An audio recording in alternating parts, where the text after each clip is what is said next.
Hello, everyone, and welcome to another episode of The Richard Lewis Show. I'm your host, Richard Lewis. Joining me, as he always does, is Sam Davies. He is the producer. He presses the buttons. The one thing he doesn't do is pick the tunes. I mean, he does sometimes, but, one of my pet hates, because obviously, like every content creator, I secretly loathe my audience, really. That's the truth. Everyone thinks that I couldn't pick a banger to save my life. Tell them, Sam. I picked the songs. Yeah, you picked. Well, I picked some of them. Don't take credit from all. Yeah. Just the bangers. I picked the bangers. If I play the bangers as well, mate. Look at this. Now you got me bullshitting. I've played some of these tunes. All right, fine. You want? Yeah. Right. Guess that's it from now on. We need a bot or something, and it's like this song. Yeah, this song brought to you by either me or you. Now, it's a show. We're going to do some serious stuff. Just before we get into the show flow, Sam picked up a game in a Steam sale. He did. Yeah, he did.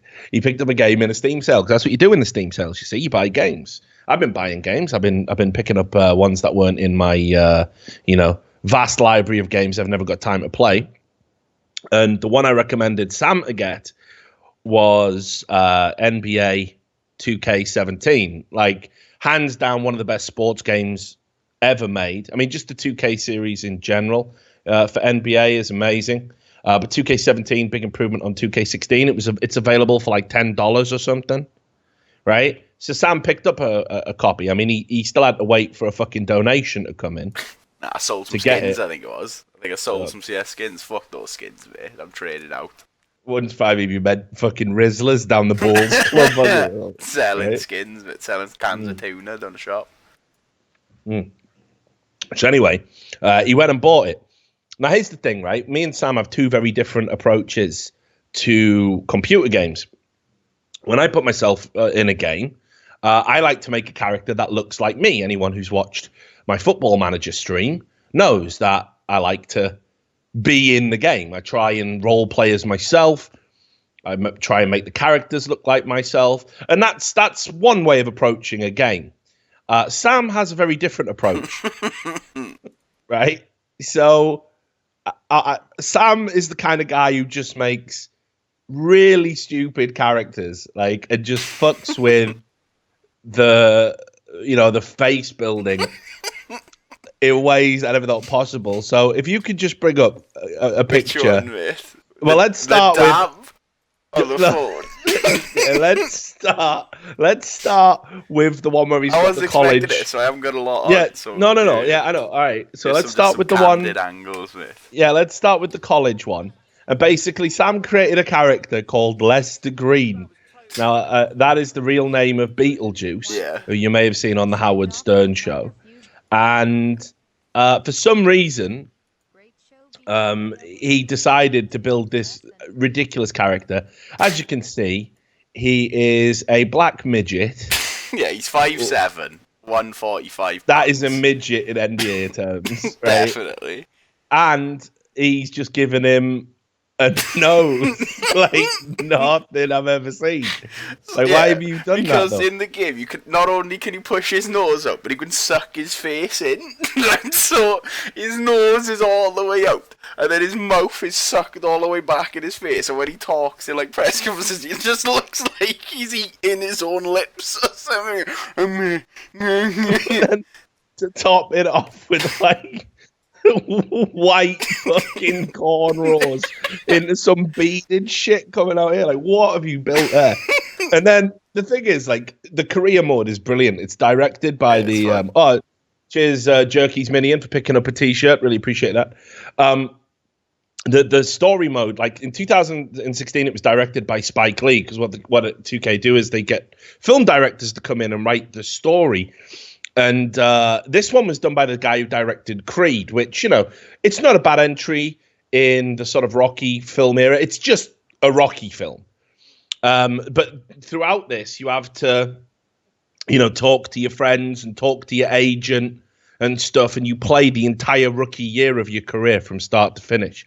So there's these scenes where he picks up mobile phones and is talking away, and for some reason Lester Green doesn't really look like he knows how to use a phone. Like, just this picture is just unreal. Sam just sent me this.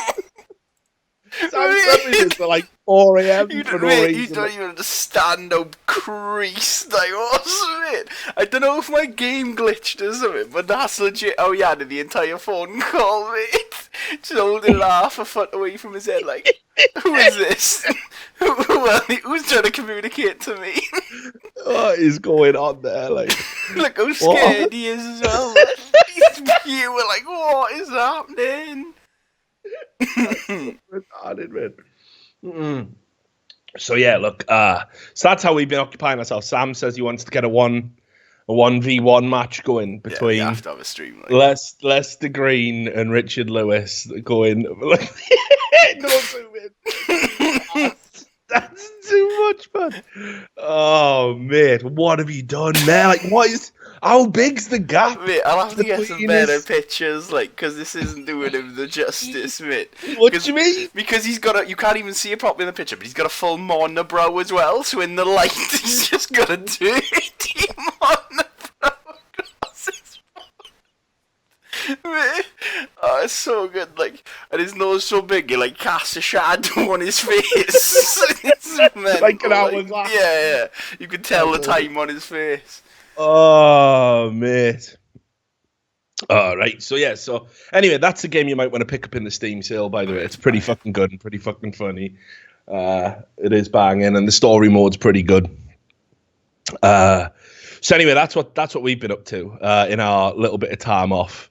But, yeah, a lot of people have been, like, saying to me, oh, Richard, Richard, have you seen that tweet from Phantom Lord? And I'm like, yeah, what tweet? You know what I mean?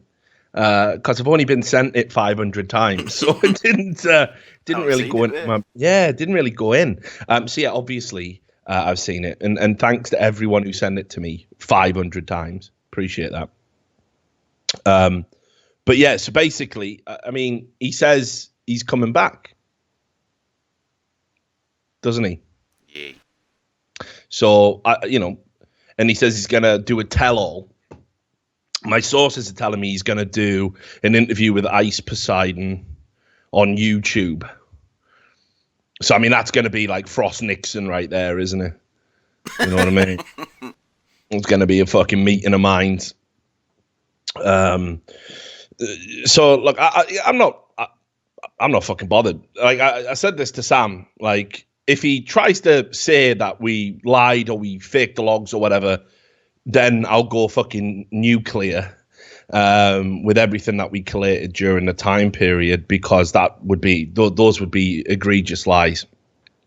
But if he's just going to come out and sort of accept, this is what I did, yeah, it was fucked up, and move on and try and start a new career for himself, then it's on you guys. You can decide whether or not he deserves your forgiveness or deserves your support. So that's up to you. And I've said it many times over, and it's true to Phantom Lord, even though I think what he did is disgusting. I don't want people to be utterly ruined forever over things that they do. It's arguable if he's paid a penance or not. But again, that's not for me to decide. So we'll see anyway.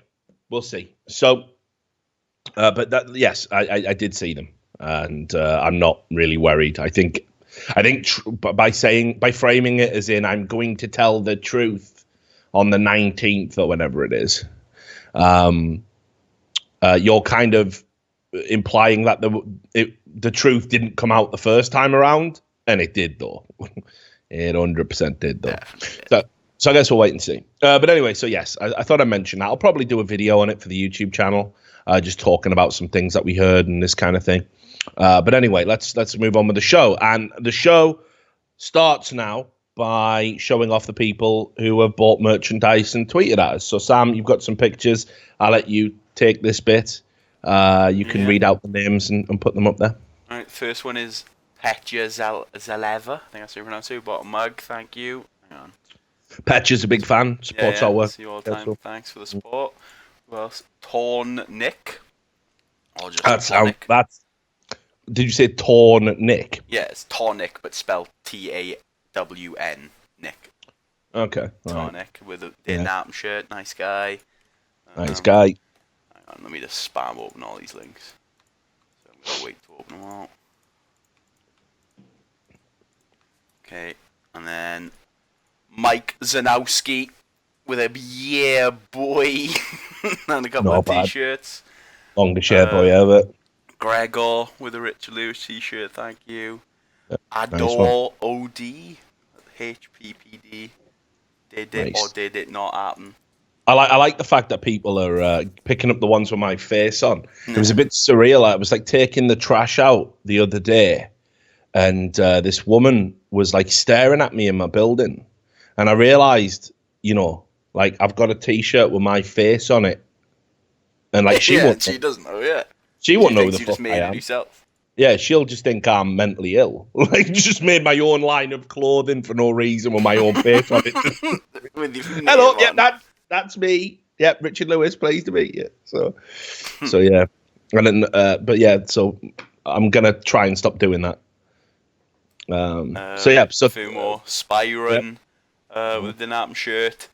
Christianis Dragoons with a Dinarton shirt. Aladdin with a Dinarton shirt after getting blocked by you, apparently. Yeah. That was a good one.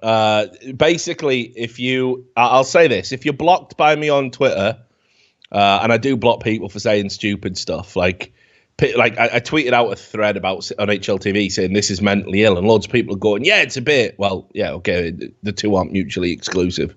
You can still be mentally ill, I think, of a bit. But I was also pretending to be retarded. Yeah, exactly right. But like also as well, the idea that there aren't people that stupid out there. Let me tell you, there are. I deal with them every day. So the debate, it's like I must have blocked 50 people who said that. I don't give a fuck, because it's just like, if I can't, I've got to cut down the number of stupid people I interact with, you know what I mean? So Aladdin said it, but he did buy a t-shirt. So Aladdin, you look good in that t-shirt. I appreciate it. And you even had a picture of, the Twitter in the background and everything. So you're all right, kid. You're unblocked. You're unblocked, son. So there you go. So the way back to my heart is to buy. Is just straight cash. Yeah, just basically just give me money. I'm just like every other streamer on Twitch right now, pretending to care about. I love you all so much, guys. Now give me that fucking money, yeah. Just give me that fucking money. Give me that t-shirt money, yeah. Yeah. So that's how you get unblocked from now on. Jonas with a Dinarton shirt. Thank you, Jonas Visionary. Connor Fiction, with a parrot and a cute Hitler, apparently. Well, me, yeah, the Hitler bit. He looks like that fucking Apex photo there, doesn't he? Go back one, the other fella. Hang on. Not the one with the random parrot. I don't know what that's about. Jonas, I think it was, right? Yeah, the one before Connor, like. Yeah. He just looks like that fucking picture of Apex that everyone photoshopped the other day. He's got like a mad look on his face, like someone's just snuck up behind him and give him a quick goose, like goose. The old Gaddafi. It's a shite one. Knife in the ass for no reason. Yeah, there. He's all right, but good looking guy. Good looking guy. Looks good in that t-shirt, mate. Connor with his parrot, and then last Josh Boosum. I like the idea that we've got fans who have pet parrots. Yeah, I mean, this is true, right? I know. I wanted to start. Oh yeah, and cheers to Josh as well. Sorry, I'm watching the show and wearing a t-shirt. What a boy!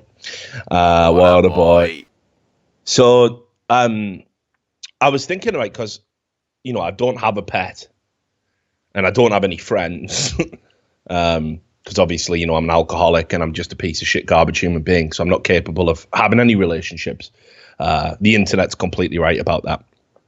So what I was thinking was, I should get a pet, really. But the thing with dogs is, it gets really sad. Drugs.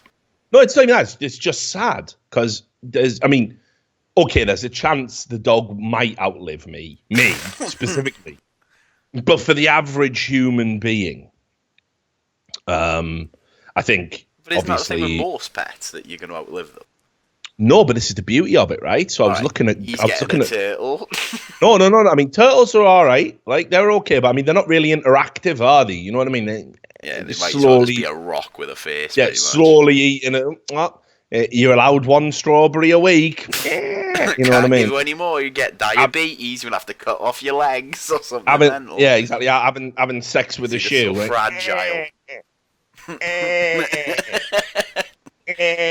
Right, brilliant. So, it's not like I dislike them. They're all right. Turtles and tortoises and all that. Terrapins. I'm all right with them, right? But I was looking at pets, right? Grey parrot, the most intelligent of parrots. And they live 75 years in captivity. In the wild, what's mental is in the wild, they only make like 20 to 30. But in captivity, looked after with a human companion that, they bond with, they can live as long as 75 years. Well, he's definitely outliving me. Yeah. So I'll never have to go through the sadness of my parrot dying unless I do something mad retarded, like leave the ceiling fan on and then scare him. Decapitates himself. Yeah, so what I'm thinking is get a parrot, but I can't tell if I'm having a midlife crisis or not. But the only thing I know about parrots is because my mate's had one, right? And literally, all it does is his just imitates. Does this one imitate sound? Do you know? Mm. Yeah, great parrot. They've got the biggest vocabulary of any parrot, apparently. All he does is imitate the phone ringing and shit constantly, mate. And he just can't shut the fuck up. And he's just sitting there. Imagine if you try and record a video on a parrot. I don't live in the third world, so I don't have a phone. I got a mobile phone. Yeah, but that still rings. It still makes a noise. Don't whatever noise you make. You have to put the finger in the wheel, do you, to dial it up? Just a pickup phone. As if a house phones only exist in the third world. All right, Mr. fucking Silicon Valley, calm down.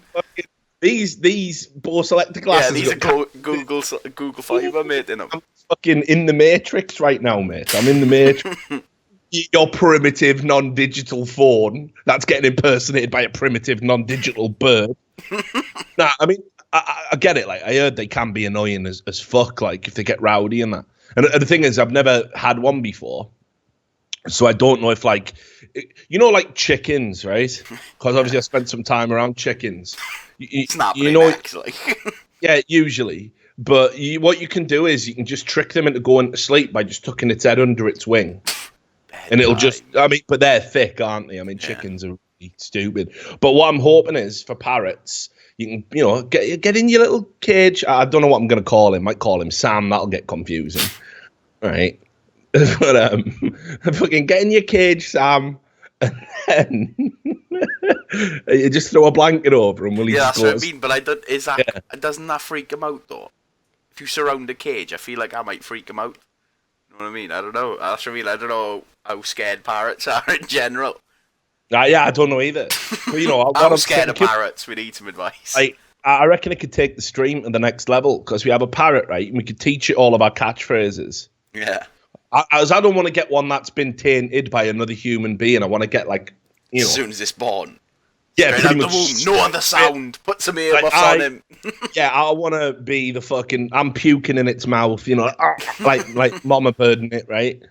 And then we're gonna teach it because they have a pretty huge vocabulary even for imitation, birds. So I want to teach it all about catchphrases like "didn't happen," "mentally ill." Parrots walk the street, mentally out. Yeah, exactly. Imagine it just sat here while I'm doing a show, and then I say, and that didn't happen. Didn't happen. That's fucking. Yeah, so but then why are we going into some sort of mad pirate niche? It might boost it temporarily, but we're limiting ourselves to parrot audiences. Fucking luchador show. I said you just look like a 9-year-old on your birthday, which you 100% do. You don't know. I put it on now, mate. You can't pick up the natural eBay mask and then not put it on. Not doing it. I had to beat a very good wrestler to get that mask. I unmasked him and he could never go back to his hometown. And what movie was this that you starred in? It was a DMT trip that I was on. No, I don't know. But anyway, so I'm just thinking about it. So if anyone who watches the show has parrots. Does know about parrots and stuff. Cheers for the sub, by the way, Fabian, if that's how indeed you say your name. Yeah, you know what I mean. I think it could really add something to the broadcast. That's a good point. If your eye does fuck up, and we can put a fucking eye patch on, you give you a parrot, mate. We can go full pirate niche. Yeah, well, you know what next? Like wooden leg, yeah? Yeah. Become trans-abled. Just get it over with, you know what I mean? Trans-pirate, like. Right, anyway, because I needed to do that, mate, because I'm pretty angry. I'm actually really angry. And I've been fighting back the rage, you know, because I read a news story, and this is where the show's going to start, right? Well, you know, we did on the last show, not the ones we did with the guests, so not Dankula, not DK, but the one before that. We were talking about Sweden and how it's got loads of problems and it's secretly fucked. And they're always trying to deflect and say that they're not fucked, but they're just fucked. Yeah. So, and after that show, loads of Swedish people who follow the show. Cheers, Cynic TV and Mezza Squad for the subs. Thanks. Loads of people who follow the show from Sweden messaged me and said, "Oh, Richard, you know, I really like your work, but I don't like it when you talk about Sweden because you come across as a little bit ignorant. And you should really read up on these things a bit more and not get your information from right-wing media sources." And I thought to myself, you know, well, there's two outcomes here, isn't there? Either they're brainwashed and I'm right and they're wrong, and haha, you got brainwashed by your own government, or I'm wrong, and that's probably more likely because I don't live in Sweden. So I thought, you know, next time a Swedish story comes up, I'm not going to get it from any source that they could point to and say it's a right-wing source. So today, I'm going to direct you to an article in Newsweek, all right? And it was a translation of an article from Expressen, which is a daily Swedish newspaper, which isn't right-wing at all. Both of those sources, I believe, are reliable and would fit in. Prepare to be annoyed, because this really made me angry. Sam will tell you this. I had to go for a walk, and I don't like it because that feels like exercise, you know? So, if you can get your head around this, ladies and gentlemen, I would like very much to have it explained to me. Newsweek and Expressen wrote a completely sympathetic piece, non-critical, about the plight of jihadis who are returning to Sweden from having fought for ISIS, and they are saying, it's terrible. When we come back, we can't get a job. So ISIS members who come back to Sweden after fighting against the West and killing innocent Muslims and beheading civilians and contract workers come back and they're complaining about how they can't get a job. I saw the headline.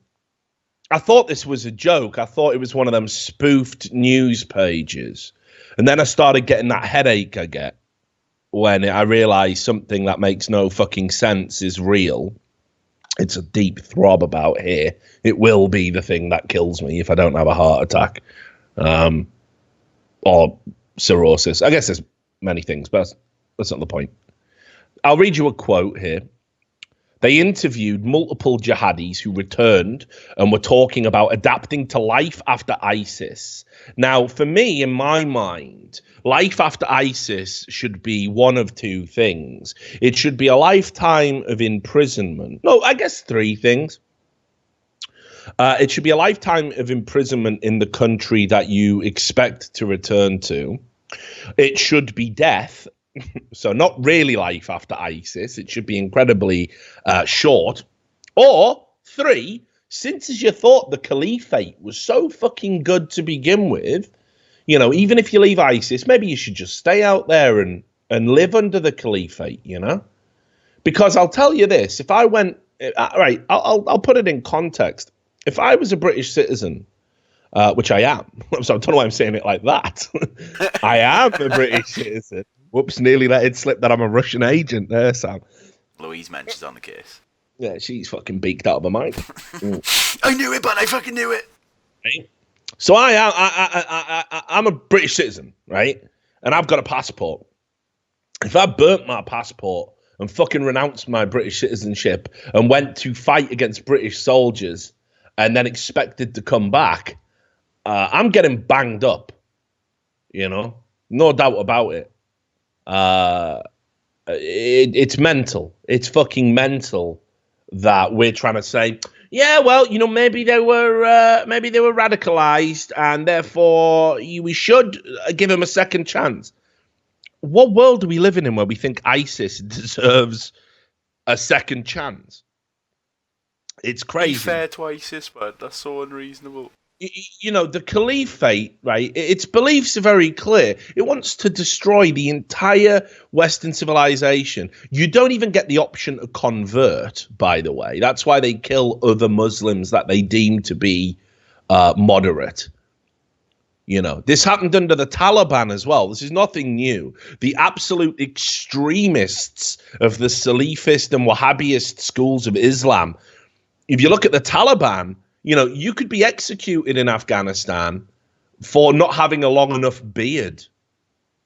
I mean, they're mentally ill. These people are scum, right? So when you say I align myself with those values, you don't just get to fucking do a Brexit, right, on the caliphate when you know what? After 2 years, just living in dust. Yeah, after 2 years of running around with sand in my eyes, killing innocent civilians, I kind of miss IKEA. You don't get to do that. Look at this. This is mental, mate. Walid Youssef, a 27-year-old returning jihadist, said to the newspaper, I just want to forget everything. I apply for a lot of jobs, but I can't get any because my pictures are out there. Youssef had posted images of himself on Facebook at a jihadi training camp holding a Kalashnikov saying, this is fucking real, mate. I'm going to fucking blow. Mate. He posted photos of himself on Facebook holding a fucking AK saying, come join ISIS. And then he went to Sweden and said he'd only gone abroad really to help people in a certain city. And then he said, life under ISIS was not what I thought it would be. Right, so let's just assess all of Mr. Youssef's nonsense here, right? Mr. Youssef has said that he wants to forget everything. Mate, I want to forget everything about extremist terror. Do you not think we all do? Here's the difference. I didn't sign up and go and do it, right? I'm the guy, I've not been directly affected yet, touch imitation wood, right?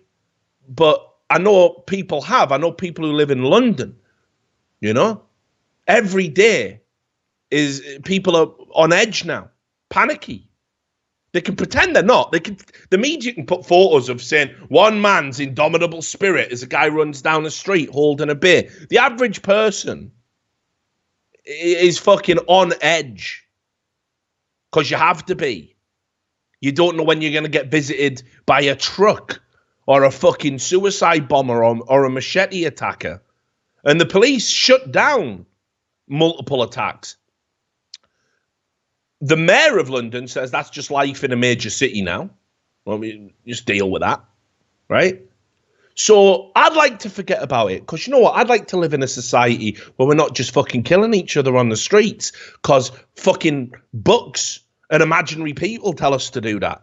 I don't give a fuck what your brand is. If you're out killing people because a fucking man a voice in your head is telling you to do that, you're mentally ill. It doesn't matter whether you call him fucking Muhammad or fucking Jehovah or fucking Barry. It doesn't matter. You're fucked, aren't you? You've lost. You're not fit to be in society anymore.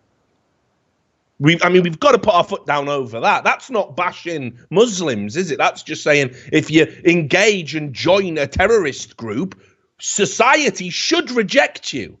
I'm not talking about the line of, but one man's terrorist is another man's freedom fighter. What freedom are you fighting for by beheading innocent farmers in the middle of the fucking desert who they can't get a break between Western foreign policy and the caliphate? They're just getting fucked. Well, maybe the West will liberate us. Oh, they've liberated us from our land and our oil. Fuck. Now we're starving to death.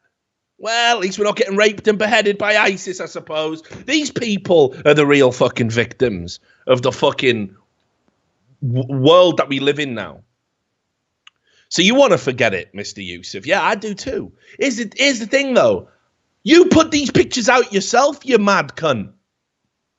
You went on Facebook. You went on a public social media platform telling people to join you fighting for ISIS, and now you're upset when an employer goes, oh, have you seen him here trying to recruit for ISIS? Yeah, I don't think he's fit to work in McDonald's. You know what I mean? Do you want fries with that and join the Caliphate? Thanks, have a nice day. This guy's a fucking absolute piece of shit. How have you got the fucking nerve? Where's your shame? I know. I don't Where is your fucking shame? Here's another jihadi quote. You in the media have scared them, meaning people who won't employ him. I do not know why they are afraid. Okay, I'm going to answer that question, anonymous jihadi. They're afraid because you joined a group who believe in murdering everybody that isn't a Salafist, Wahhabist Muslim. You've got a pretty strong group out there. You know, it's pretty big numbers, but it's not a majority in Sweden.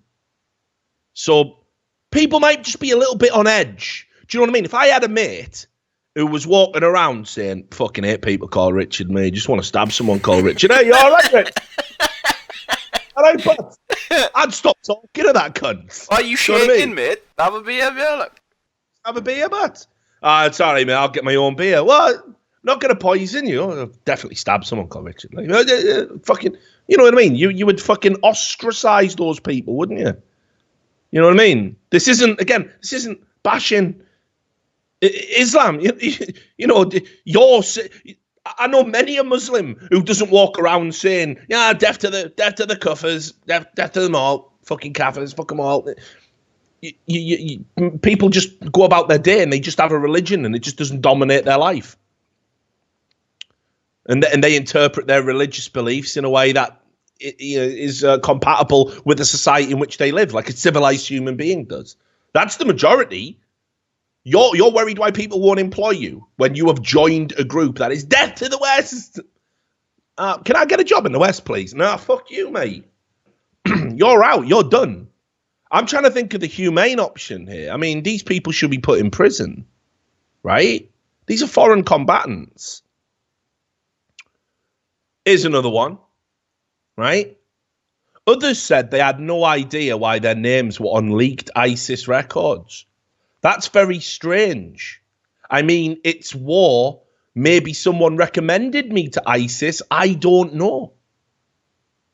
You should probably still be on that list if people are recommending you for ISIS. I assume you're probably in some shady fucking groups.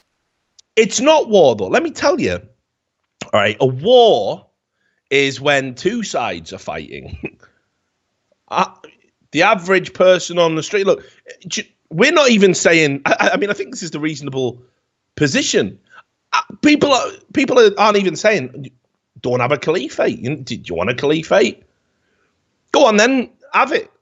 But have it over there, yeah? Don't have it where I want to go out and have a drink and do whatever civilized stuff you're saying I can't do without being killed. And it's just so insane to me that this is presented in this Newsweek article as something that, we should feel sympathy for. Absolutely not. Absolutely not. There can be no sympathy for anybody who has joined ISIS. This isn't the same as joining the military. There's rules when you're in the military. You might not like soldiers. You might not like Western foreign policy. Yes, civilians die. Yes, it's awful. Yes, there's a lot to answer for. But at no point is the net goal to run around and just get innocent people and behead them and post videos. Can you imagine if the fucking military of the West was operating in that way. Right, well, if you're not going to give us the country, we're just going to go to this village and we're going to behead all your kids. In fact, just to put it into context, there was another thing. This really will fucking lower the mood. So if you're having a good day, get the fuck off the stream. Right? You're happy tune out now. Yeah, no, I'm being deadly serious. This is a horrible story. Let me find it. This is ISIS, by the way, people. This is anybody who thinks you should sympathize with anybody who has ever aligned themselves to ISIS. This is what you're saying. This is what you believe. This is a story that was published a few days ago. And again, I never do trigger warnings. I'm giving you a trigger warning for this. Seriously, if you're squeamish, get the fuck off the stream. Because this is not good. This is as bad as it gets. This is how inhuman and foul ISIS combatants are. So this is a headline that was in the Daily Mail, and it's from a video of a Iraqi politician talking about what happened to the Yazidis. And it was this Yazidi woman was kidnapped by ISIS fanatics. And they'd been raping her and doing whatever they'd done. And then they decided to keep her in a cellar and deliberately starve her and not give her water. And then they cooked a meal for her and presented her with this meal. And in that meal was her 1-year-old son. They had butchered her 1-year-old son, starved her, knowing she would be ravenous, and then watched her eat it. And there's a video of the interview here, which you can play. This is what ISIS do, right? This is what ISIS do. So just play this.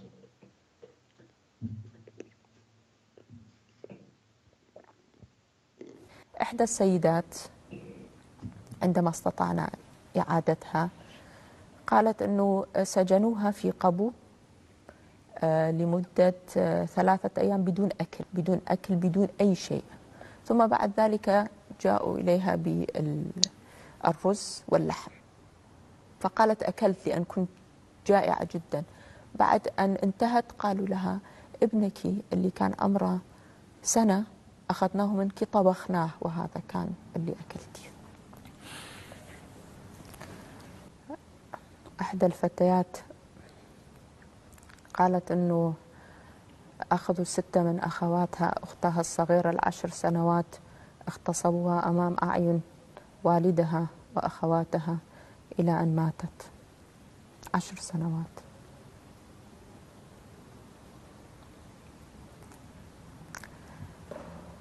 السؤال الذي دائما نسأله لماذا هؤلاء الوحوش فعلوا هذا بنا؟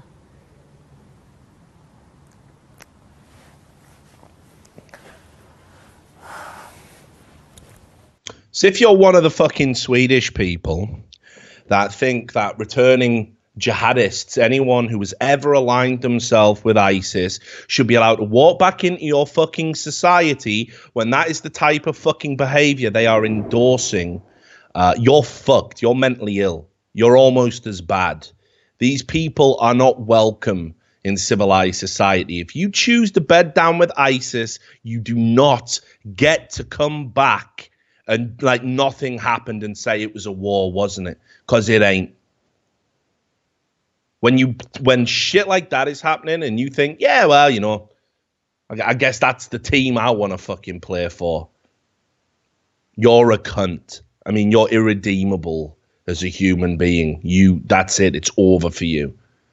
If you're going to complain about not being able to get benefits or get a job, people rightly shun you. It's amazing.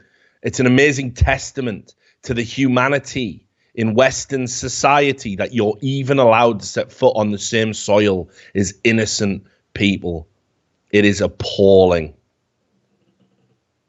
So, heavy, all right? Deep breaths. Let's move on to something a bit more lighthearted. I mean, fuck, anything to be more lighthearted than that. A bit more lighthearted and a car crash. Yeah, right? But here's the thing. I think it's important that you show what ISIS do when you hear ISIS apologists. ISIS isn't the same as the IRA. The IRA blew people up. Yes, very rare occasions children died. The IRA were deplorable. They were scum. I never heard of them doing anything like that. This is a particular breed of fucking evil, okay? And people really need to understand what ISIS are out there doing. This is another reason why you should be compassionate to other Muslims, especially people like the Yazidis, marginalized groups. I think in certain countries like Pakistan, I think the Yazidis aren't even allowed to say that they're Muslim. I think there was 2 Yazidis sent to prison for life for owning a Quran. You know, Islam is a fucking complicated, tiered system of disparate groups. You can't lump them all in with each other. And as I said, it's Muslims that suffer the worst atrocities that ISIS do. This is why ISIS is a universal evil. You've got to understand that. And any misplaced sympathy you have with somebody who was in ISIS, it's exactly that. It's misplaced. There's millions of stories like that, by the way. If you're shocked by that, that is a day-to-day reality for people who live under the oppressive boot of the caliphate. You've seen the stonings. You've seen the beheadings. You've seen the gays thrown off buildings. They have no regard for human life other than their own. And there can be no forgiveness. There are some things that are unforgivable. And certainly running around the fucking desert doing shit like that is one of them. Back to normal. So a bit of brevity. You get away from the enforced cannibalism. Obviously, there's been a lot of brouhaha about Trump's tweets. Have you seen this shit? Yeah, every day. Yeah, well, I mean, more so than usual. So the media are going after Trump now because of his fucking Twitter. And it's been ridiculous. It's just people honestly keep trying to say that he's going to get fucking impeached. I know, they're mentally ill, aren't they? No, just look at this. He blocked me on Twitter. He's going to get impeached. Is he, though? Right. So the most recent hysteria is that he talked about the MSNBC anchors, right? And Joe and Mika. And he said that, you know, they were being very dishonest and disingenuous because they went to his resort in Mar-a-Lago and asked to join him. And he said no. And he said that she was badly bleeding from a facelift, right? And everybody lost their shit. There were tweets about this saying that, this is beneath the office of the president of the United States. Let's have a look at some of the people who've been president of the United States. There's Richard Nixon, who famously said, if the president does it, it's not illegal. Richard Nixon, who, with the Watergate scandal, where he had paid thugs breaking into hotels and God knows where else to bug his political opponents. And indeed had the whole White House bugged and recorded almost everything. And he resigned before he could get impeached. Nixon was one of the first presidents that really raised the bar of corruption. Bill Clinton, a man who stuck a cigar in an intern's pussy and smoked it. I mean, that's real classy, right? Then when Anne jetted on her dress, which she kept, and that was one of the key clinchers to prove that he absolutely did have sexual relations with that woman. He lied to Congress. He lied under oath. Lied to a Supreme Court. Lied to everybody, which is why the Christopher Hitchens bio of him is called "No One Left to Lie To." And then to divert from this story that was building, bombed other countries, and I believe it was the Sudan. I always get mixed up because he bombed so many. Bill Clinton, he bombed so many. So that's the office of the president. But all right, what about George Bush? Talk about this fucking vile piece of shit over and over again. George Bush, one of the most fucking corrupt fucking presidents that has ever lived. A man who, when he was governor of Texas, right, he executed more people than any governor ever had before in the prison system. He had the nickname the Texecutioner. A woman who had been beaten horrendously by her husband for years, reacted, killing her husband. This was the first woman executed in Texas for years, for decades, under Bush. And she asked for an audience with the governor of Texas, George Bush, and begged for clemency and said, look, I'll take life in prison. I'm ashamed of what I did, but I had to stop. It was him or me. Please, just don't execute me. And while she was emotionally crying, George Bush is going, oh, boo-hoo-hoo, boo-hoo, like this at her as she begs for her life and then declines her beg for clemency. This guy was elected president in a very dubious election, right?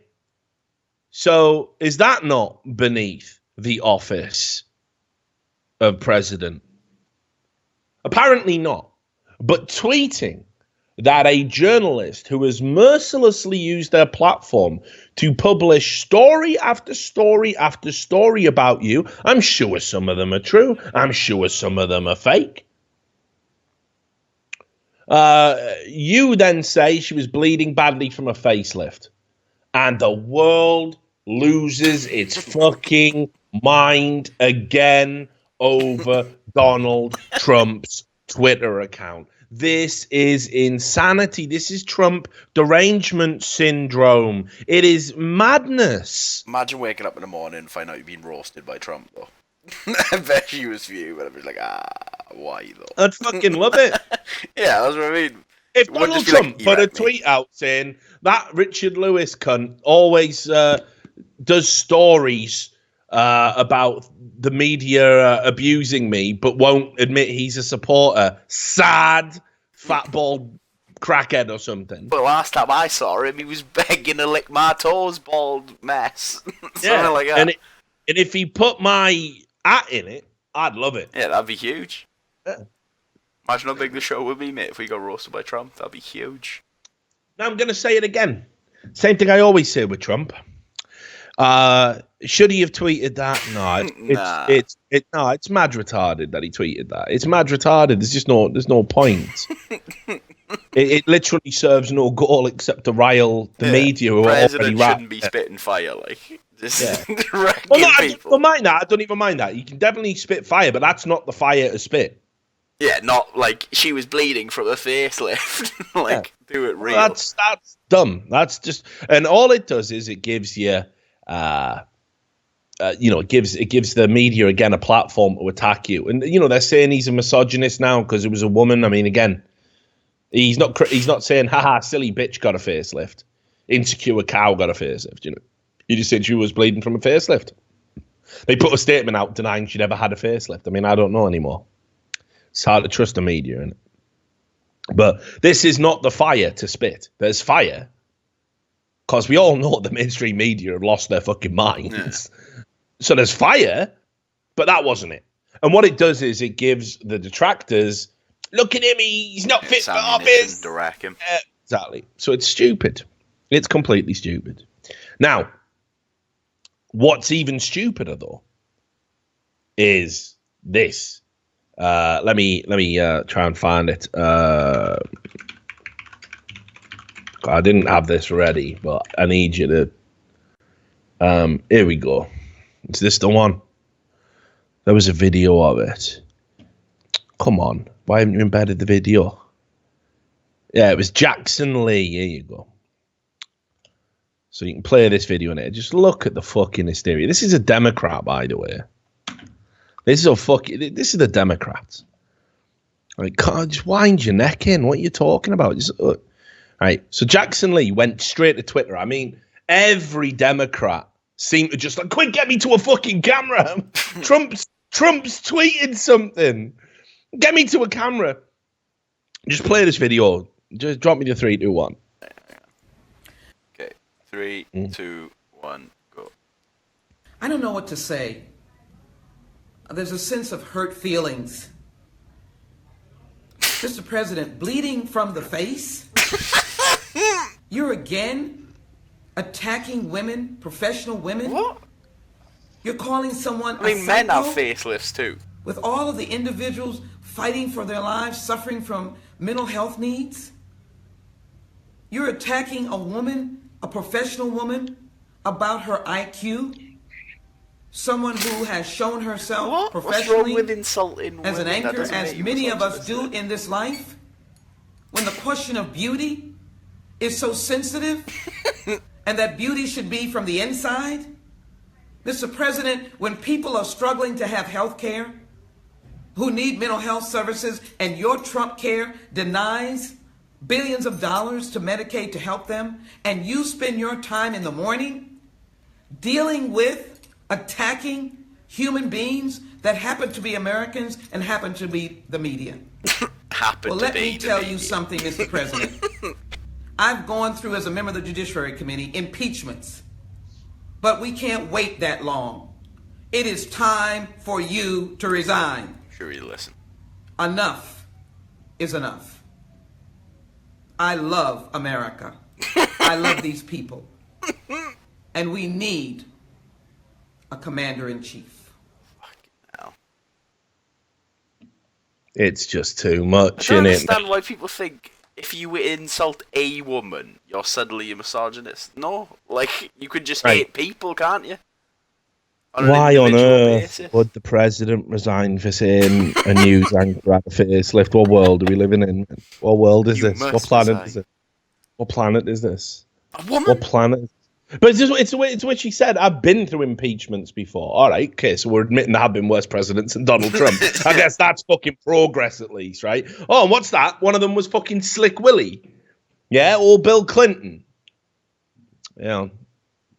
But you must resign. Why? Why must I resign? Yeah, why though?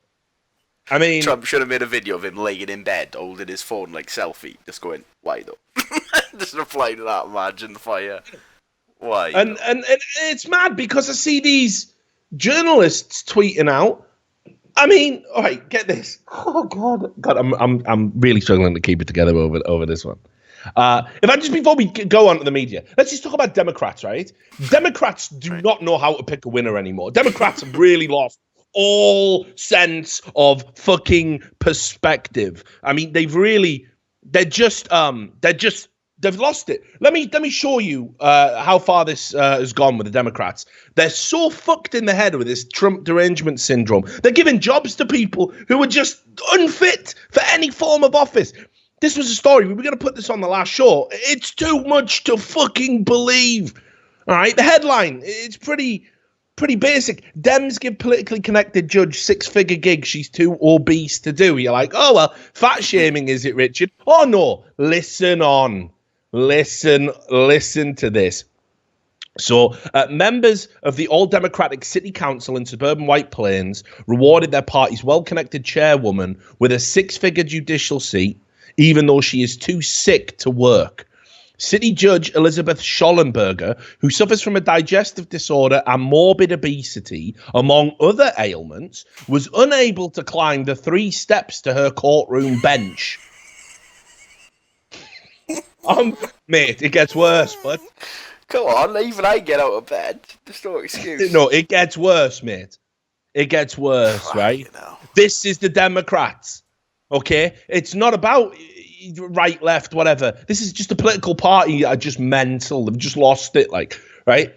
She was unable to climb the 3 steps, even with the help of a specially installed railing. That's taxpayers' money, ladies and gentlemen. City Judicial Review Committee member Mark Elliott has publicly accused Mayor Tom Roach of making sure the fix was in for the judge, who had been his campaign treasurer. She came to the interview with an oxygen tank. She's very fragile. No reliable person could have looked at her as I did and thought she could finish a 10-year term. Right? The committee rejected the Yale Law School grad, 61, for appointment to the post, but she got the job anyway and promptly went on the first of several medical leaves just a week after being sworn in to her $175,000 job a year, right? And she gets $65,000 worth of annual health benefits. I thought the Democrats were going mad about healthcare being abused, right? Oh, that's interesting. $65,000 worth of annual health benefits, which the currently hospitalized Schollenberger has been put into good use. Aside from the cronyism, court workers were also troubled by a more immediate concern. This is going to, seriously, again, strap your fucking self in, right? A severe gastric... man, I just read... What? A severe gastric distress problem that made itself apparent on the few occasions the judge made it into court. She would come in and we would see the diarrhea running down her leg and onto the floor. She would soil the chair and then ask us to get a new one. Oh, no. But... This is the Democrats. They pick a winner, mate. They pick the winners. They pick the winners. Yeah, let's go with Hillary over Bernie. Let's give this woman a fucking job that she can't possibly do. She's in a judge's... How is she the judge when she's shitting herself, man? Surely, objection, the judge to shit herself. What do you mean? How is she gonna judge me? Get the fuck out of my eyes. What is that? How can you do a case when a judge is mid-shit? If she's really this ill and can't do the job, by all means, I'm not condemning her for being sick, but she can't do the job. Yeah, and exactly. And she was rejected for the job, but then you gave her the job. Right? And here's the thing, she treats all of her co-workers like shit. No pun intended. Another court worker said Schollenberger astounded staffers by acting with complete arrogance following the awful accidents. She would just say, there's a mess over there. Oh. And someone should clean it up. What a disgusting rat, but... Here's the thing, like, again, if you've got a real serious condition and you have an accident, you know, you don't then just go to someone, yeah, I've just shat over there. Can you clean that up for me, please? Yeah, but she doesn't even say, she's just like, mess over there, but... As if you wouldn't say, yeah, by the way, I've just shit myself, and I know that isn't a normal occurrence because I'm a judge. Schollenberger responded to this report from her sickbed, where she's getting paid to be, saying, I have no intention of retiring. I want to work. I want to be a judge. Judges get sick all the time. Don't always shit down their legs, though. Right. On a regular basis. This is what the Democrats think a winner is, mate. This is like, yeah, this is fine. This is fine. If you ever, because I said this the other day on the Dankula stream, you know, this is, I never thought I'd align myself with Republicans, but Christ, come on. I can't, this party's out of fucking control. You know, when Donald Trump was saying drain the swamp, he meant her fucking knickers. Like, what the fuck is going on? Like, this is ridiculous. It's ridiculous. And again, I don't object to her being ill. I just object to her being too ill to do a job that she was given because of democratic cronyism. Yeah, I object treating the people who work with like shit. Yeah, the people who cover for her illness, right? You know, you treat them like they're fucking servants. You're an officer. You're a judge. You're an officer of the court. Where's the dignity? Where's the decency? Anyway, so Keith Olbermann, right? Let me see if I can find this for you. Again, wasn't planning on going this deep on it, but why the fuck not? So the media, you know, they're losing their minds as well. You know, every time there's a tweet or whatever, you know. This happens, right? And I just want to put it in perspective, okay? That if, right, so why, if Donald Trump insulting somebody, you know, on Twitter is like the end of the world, right? And we should be totally upset with that. Why do we fucking stand for journalists like Keith Olbermann? Because he actually called, if I'm pretty sure this is true, so I want to get this right.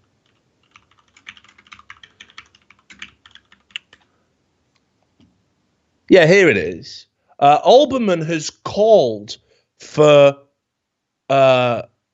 intelligence agencies and foreign powers to overthrow Donald Trump. And he's not just done this on Twitter. He's done this in videos. And it's a crime, by the way, to do this.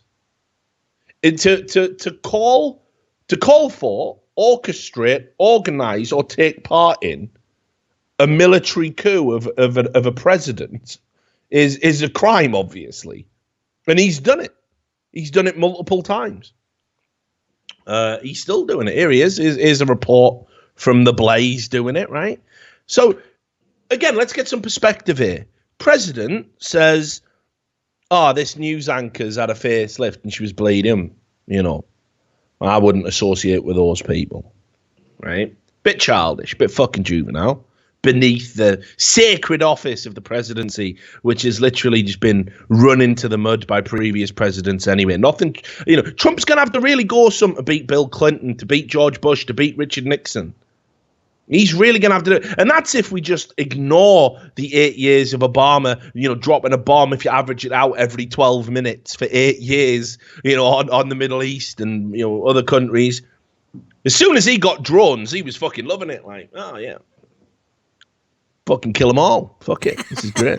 It's like Watch Dogs. Like playing games. Yeah. Fucking. Can we put a controller in this? Right. So there he is, Keith Olbermann, calling for a foreign power to overthrow Donald Trump. He does this all the time. It's a crime. What Donald Trump did isn't a crime. So why are we not going after these people as well? We don't, do we? You never see it. No one has called for Keith Olbermann's job even, let alone for him to be arrested. There's no perspective anymore. It literally isn't about being logically consistent. It's just about being on the right fucking side. Yeah? So it's insane. And just in case, again, you thought that this is like it's a new thing because of this tweet. Well, it ain't, because they were talking about this back during the absolute, meaningless Comey investigation. Right? Here is, right? And again, why? Think about this. This is the sort of thing that gets mainstream media coverage. So here it is. This one tweet may lead to Donald Trump's impeachment. Right, and this was the start of first week of June, right, during the Comey investigation, talking about how one tweet he'd made to Comey might lead to his impeachment. Right? No one's getting impeached over a fucking tweet, right? They were trying to imply that tweet he made about, I hope there's no tapes, right, is going to get him impeached. Why would that get you impeached? He then turned around and said, yeah, I didn't make any tapes. Sound. There you go. Problem solved. He said, I hope there aren't any. I didn't make any. Right? It's all consistent. Nothing to cry about there. And everybody was going fucking nuts about it, because that's what we do whenever Donald Trump tweets. That's the thing. Meanwhile, this is interesting. You remember that Trump dossier with all the piss in it? I mean, this been a mad show. Cannibalism, diarrhea, urine. Piss. Yeah, whatever, like. Hope nobody was eating. There I am, trying to enjoy a nice smoothie, like. Here we go. Okay, so you remember that dossier. And just for those who missed it, because I know it's hard to keep up with the Trump news cycle, this was BuzzFeed disgracing themselves by publishing a dossier that has been widely debunked. Okay, and they're being sued, actually, over it for libel by some names that were included in this dossier. And in fact, hang on, I keep this list handy because I never know when I'm gonna need it. So just in case, because a lot of people say, that dossier about Donald Trump going to Russia and hiring some prostitutes to piss on a bed that Obama once slept in. Turns out it was right. Okay, well, you're wrong. I'm going to show you some facts here. So first up, this dossier. We'll come back to the story in a second time, but okay, there was 13 contradictions in it, as recognised by Newsweek, not a right-wing publication by any stretch of the imagination, as we've already established. While they were out there going, "Yeah, God, the jihadis have got it really bad, haven't they?" They said there was contradictions in this dossier all over the place. 13 of them really, really stood out. This included things that made no sense, like contradictions in his business practices and people saying, he had relationships with Russian agents he couldn't possibly have, or saying that members of Trump's cabinet had traveled to Russia when there's absolutely nothing in their passports. Like, they didn't go there. So there's 13 contradictions that prove that it's inaccurate, as recognized by Newsweek. You think that would be enough. It's not, right?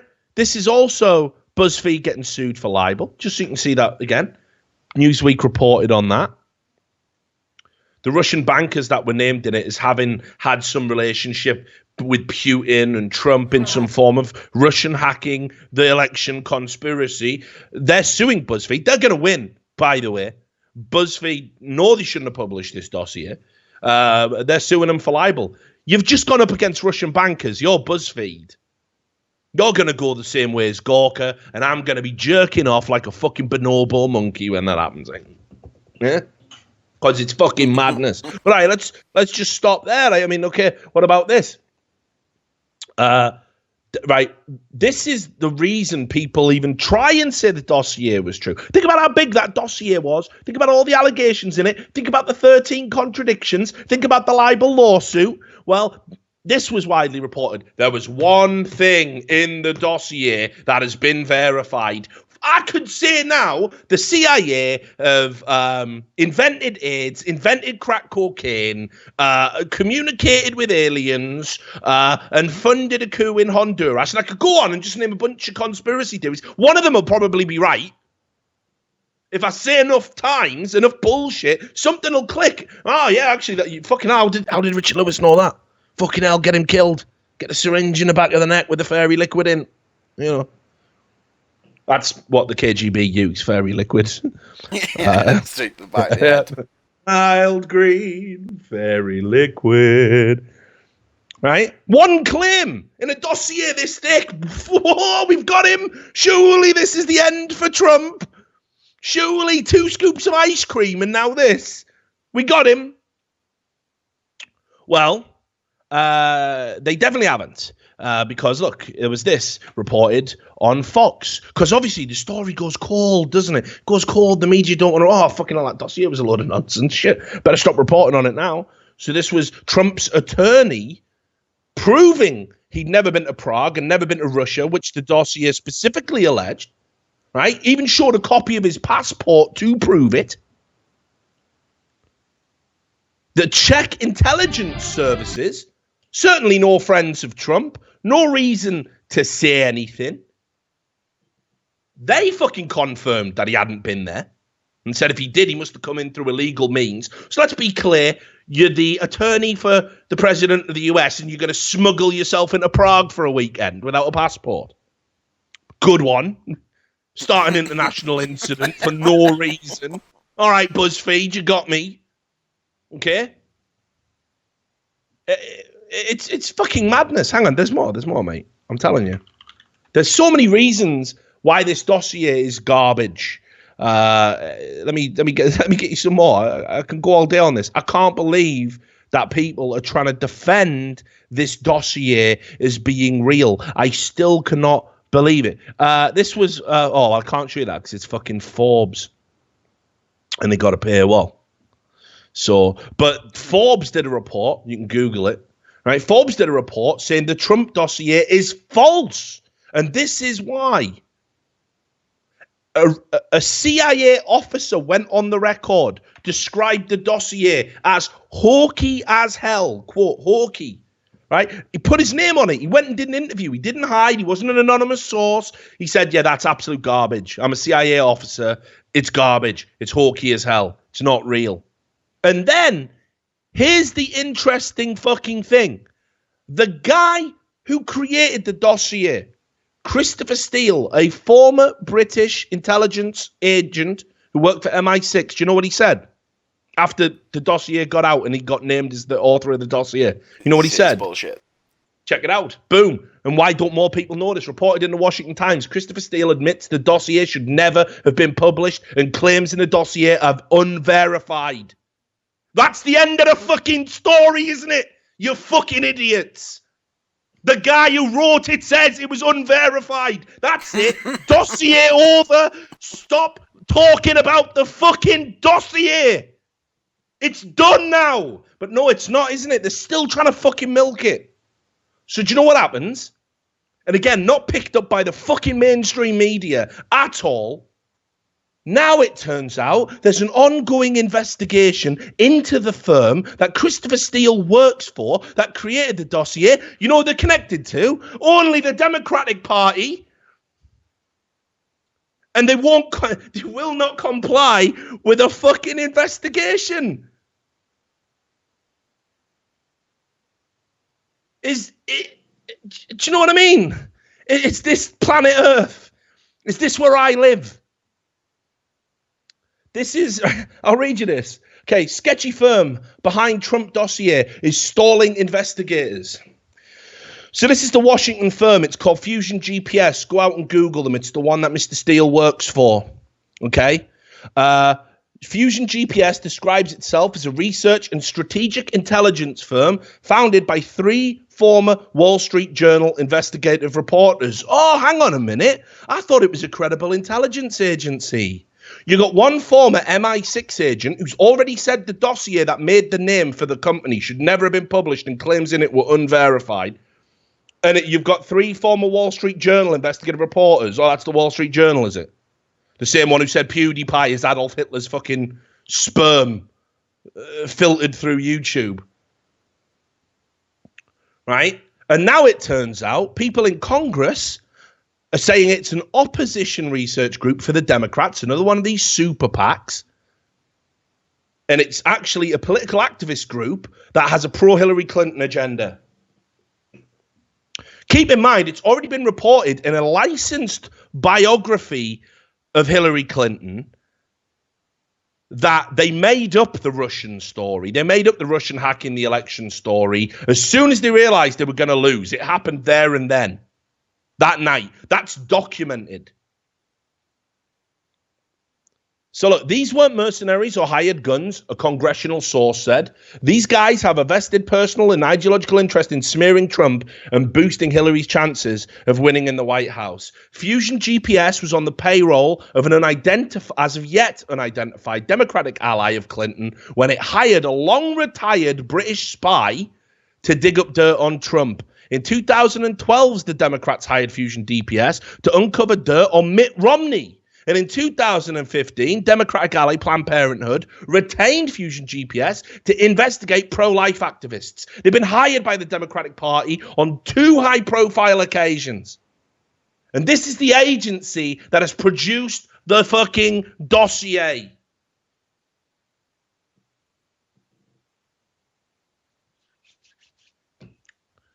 Why? Just a question for you all, and see if you can answer it. Why is that bombshell not everywhere when the dossier was everywhere? BuzzFeed went first. Everybody knew it was bullshit. All the other major agencies that picked it up after BuzzFeed knew it was bullshit. But they waited for BuzzFeed to report it, not because they believed it was real, but because then they knew they could report. BuzzFeed reported it. BuzzFeed are going to get sold down the river. I mean, motherfuckers, they gone done fucked up. I mean, you take a credibility hit when you publish what is fucking reads like demented Obama fan fiction, and you say you're a serious news source. You're already lost at that point. BuzzFeed are going to get fucking wrecked by them Russian bankers, and like I said, good on them. They should be ashamed for publishing this document. But why isn't the fact that the company that created it everywhere? Why isn't it that the company that created it in bed with the Democrats everywhere? Why are we not looking at that type of collusion? Why isn't the fact that the guy who wrote it saying, yeah, it was all unverified, sorry, My bad. Why isn't that everywhere?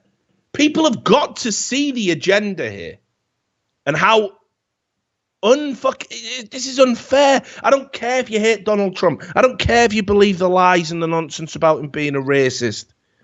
I don't care about that.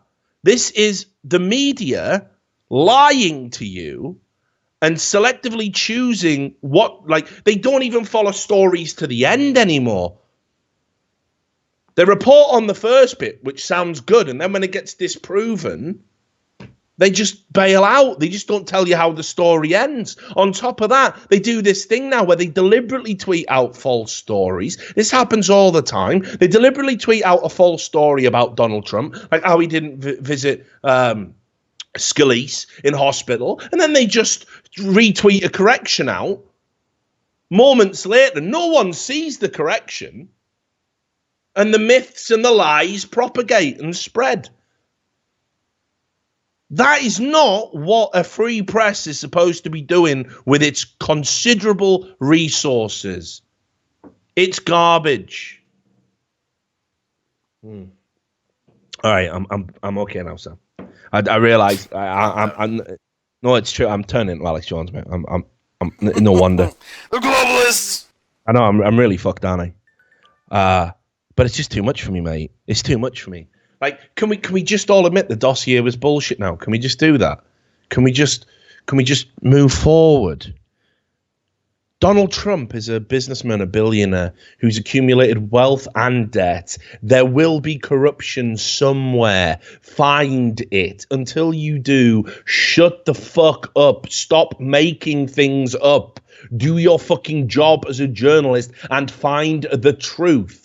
Why are journalists asking for foreign powers to overthrow the American government consequence-free? What world are we living in where that is deemed okay, but Donald Trump laughing at a woman with a facelift? It's called pure Satanism. Right. Okay. Anyway, we got some funny stories. Got some fun ones. We'd like to start a new section of the show. It's called Wash Your Ass. Right? It's in honor of our good friend, Tariq Nasheed. I mean, we're not really going to start a new section on the show about this, but I did have to fucking talk. These are just some weird ass-related stories. So first up, and since it's been one of those shows where we've already gone down the body fluid route, you know, we've got that fucking judge who needs to wash your ass.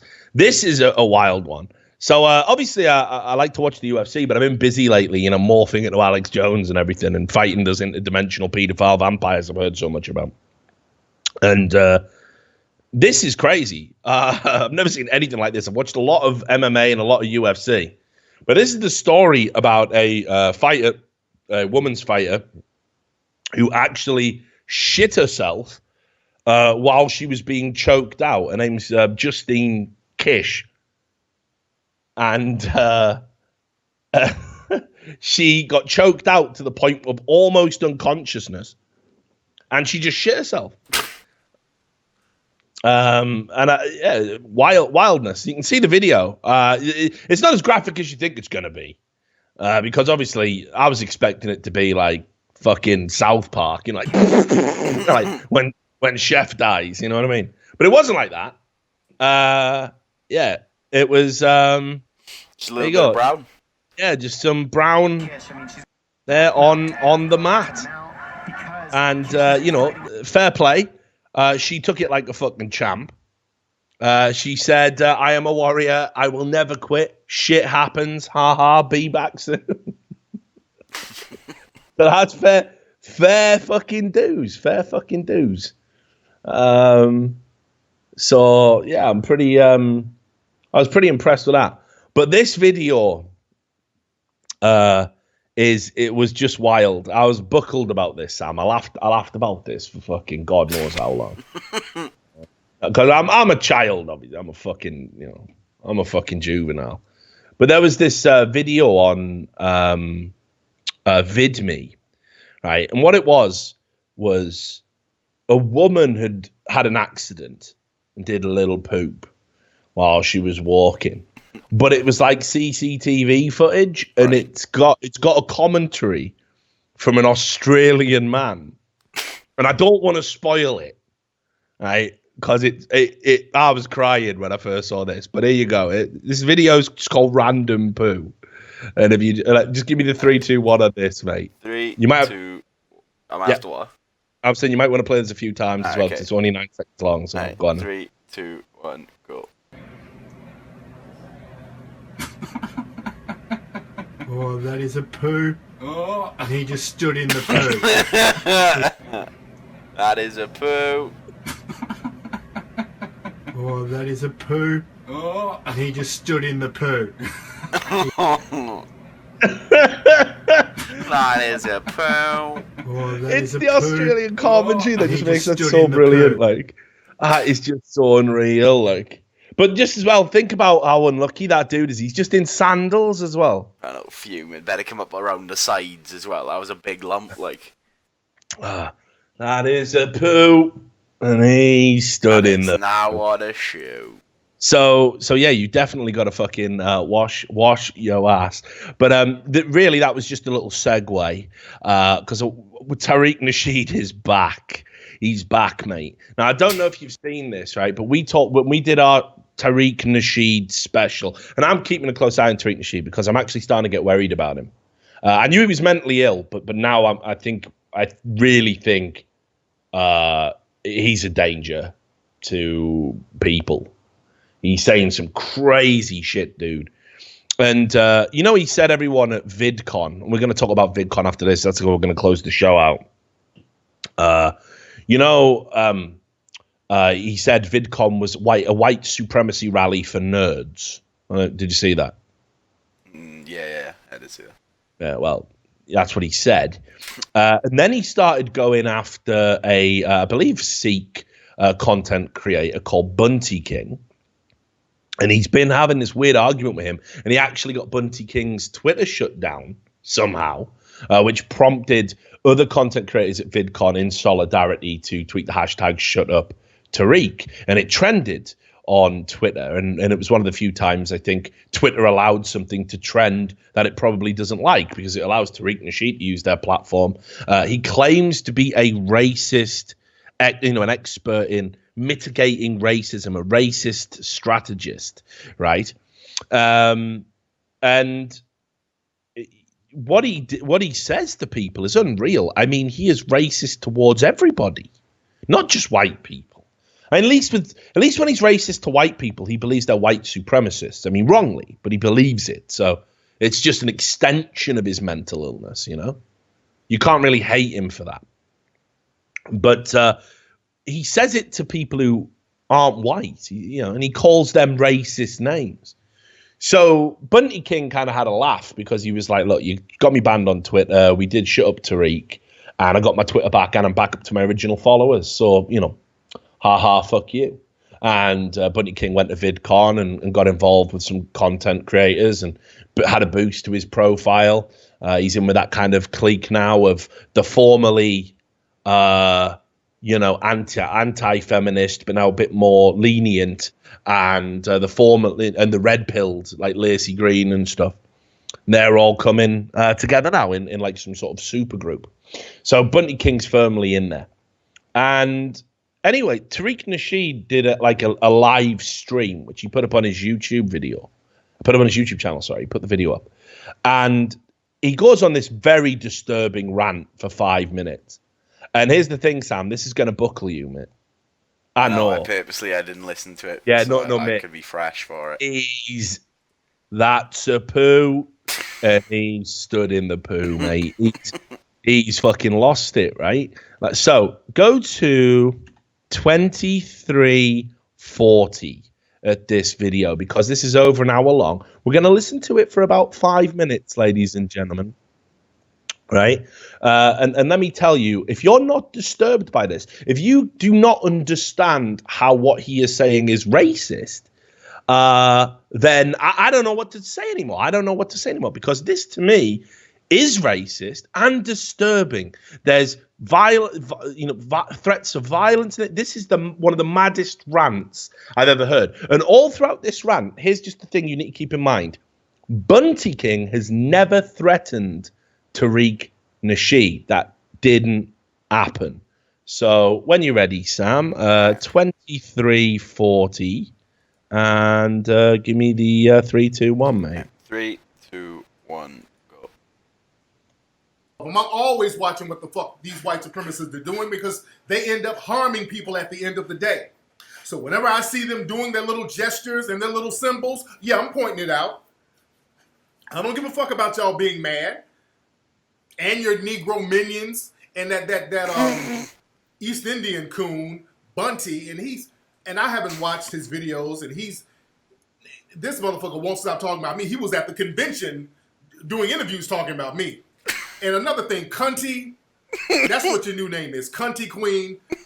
All that tough talk you're doing, people are saying you're talking real tough and you're talking real threatening and all that. You're not gonna do a fucking thing, dude. Let's stop. I don't know who you're trying to impress with the tough talk. Because you're out here in LA from what I understand. Motherfucker, I am not that hard to find with all that fucking tough talk. You're not going to do shit. You're not going to run up. So stop all the tough fucking talk and all the threats and all this shit that I'm hearing. You're so boring, I haven't had a chance to listen to your bullshit myself. But from what I understand, yeah, dude, you're a fucking Dungeons and Dragons nerd, dude. You're not gonna do nothing. All your tough fucking talk, you're not gonna bust a damn grape. You're not gonna run up. I really wish I would have went to that convention had I known about it. I just don't keep up with white supremacist nerd shit and their minions. Why do you Cunty, with your little Canadian ass, you're not from here. Respect my country, bitch. The white people get minions. Cunty do we have queen, minions? respect my country. You're a guest. Where the fuck are my minions? This is my country, nigga. You a guest. You don't disrespect an American citizen.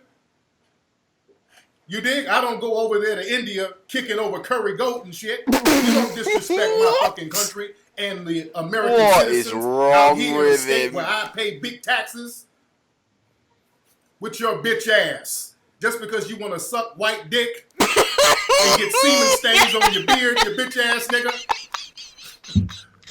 Oh, somebody tell me who's talking tough. What the fuck are you gonna do?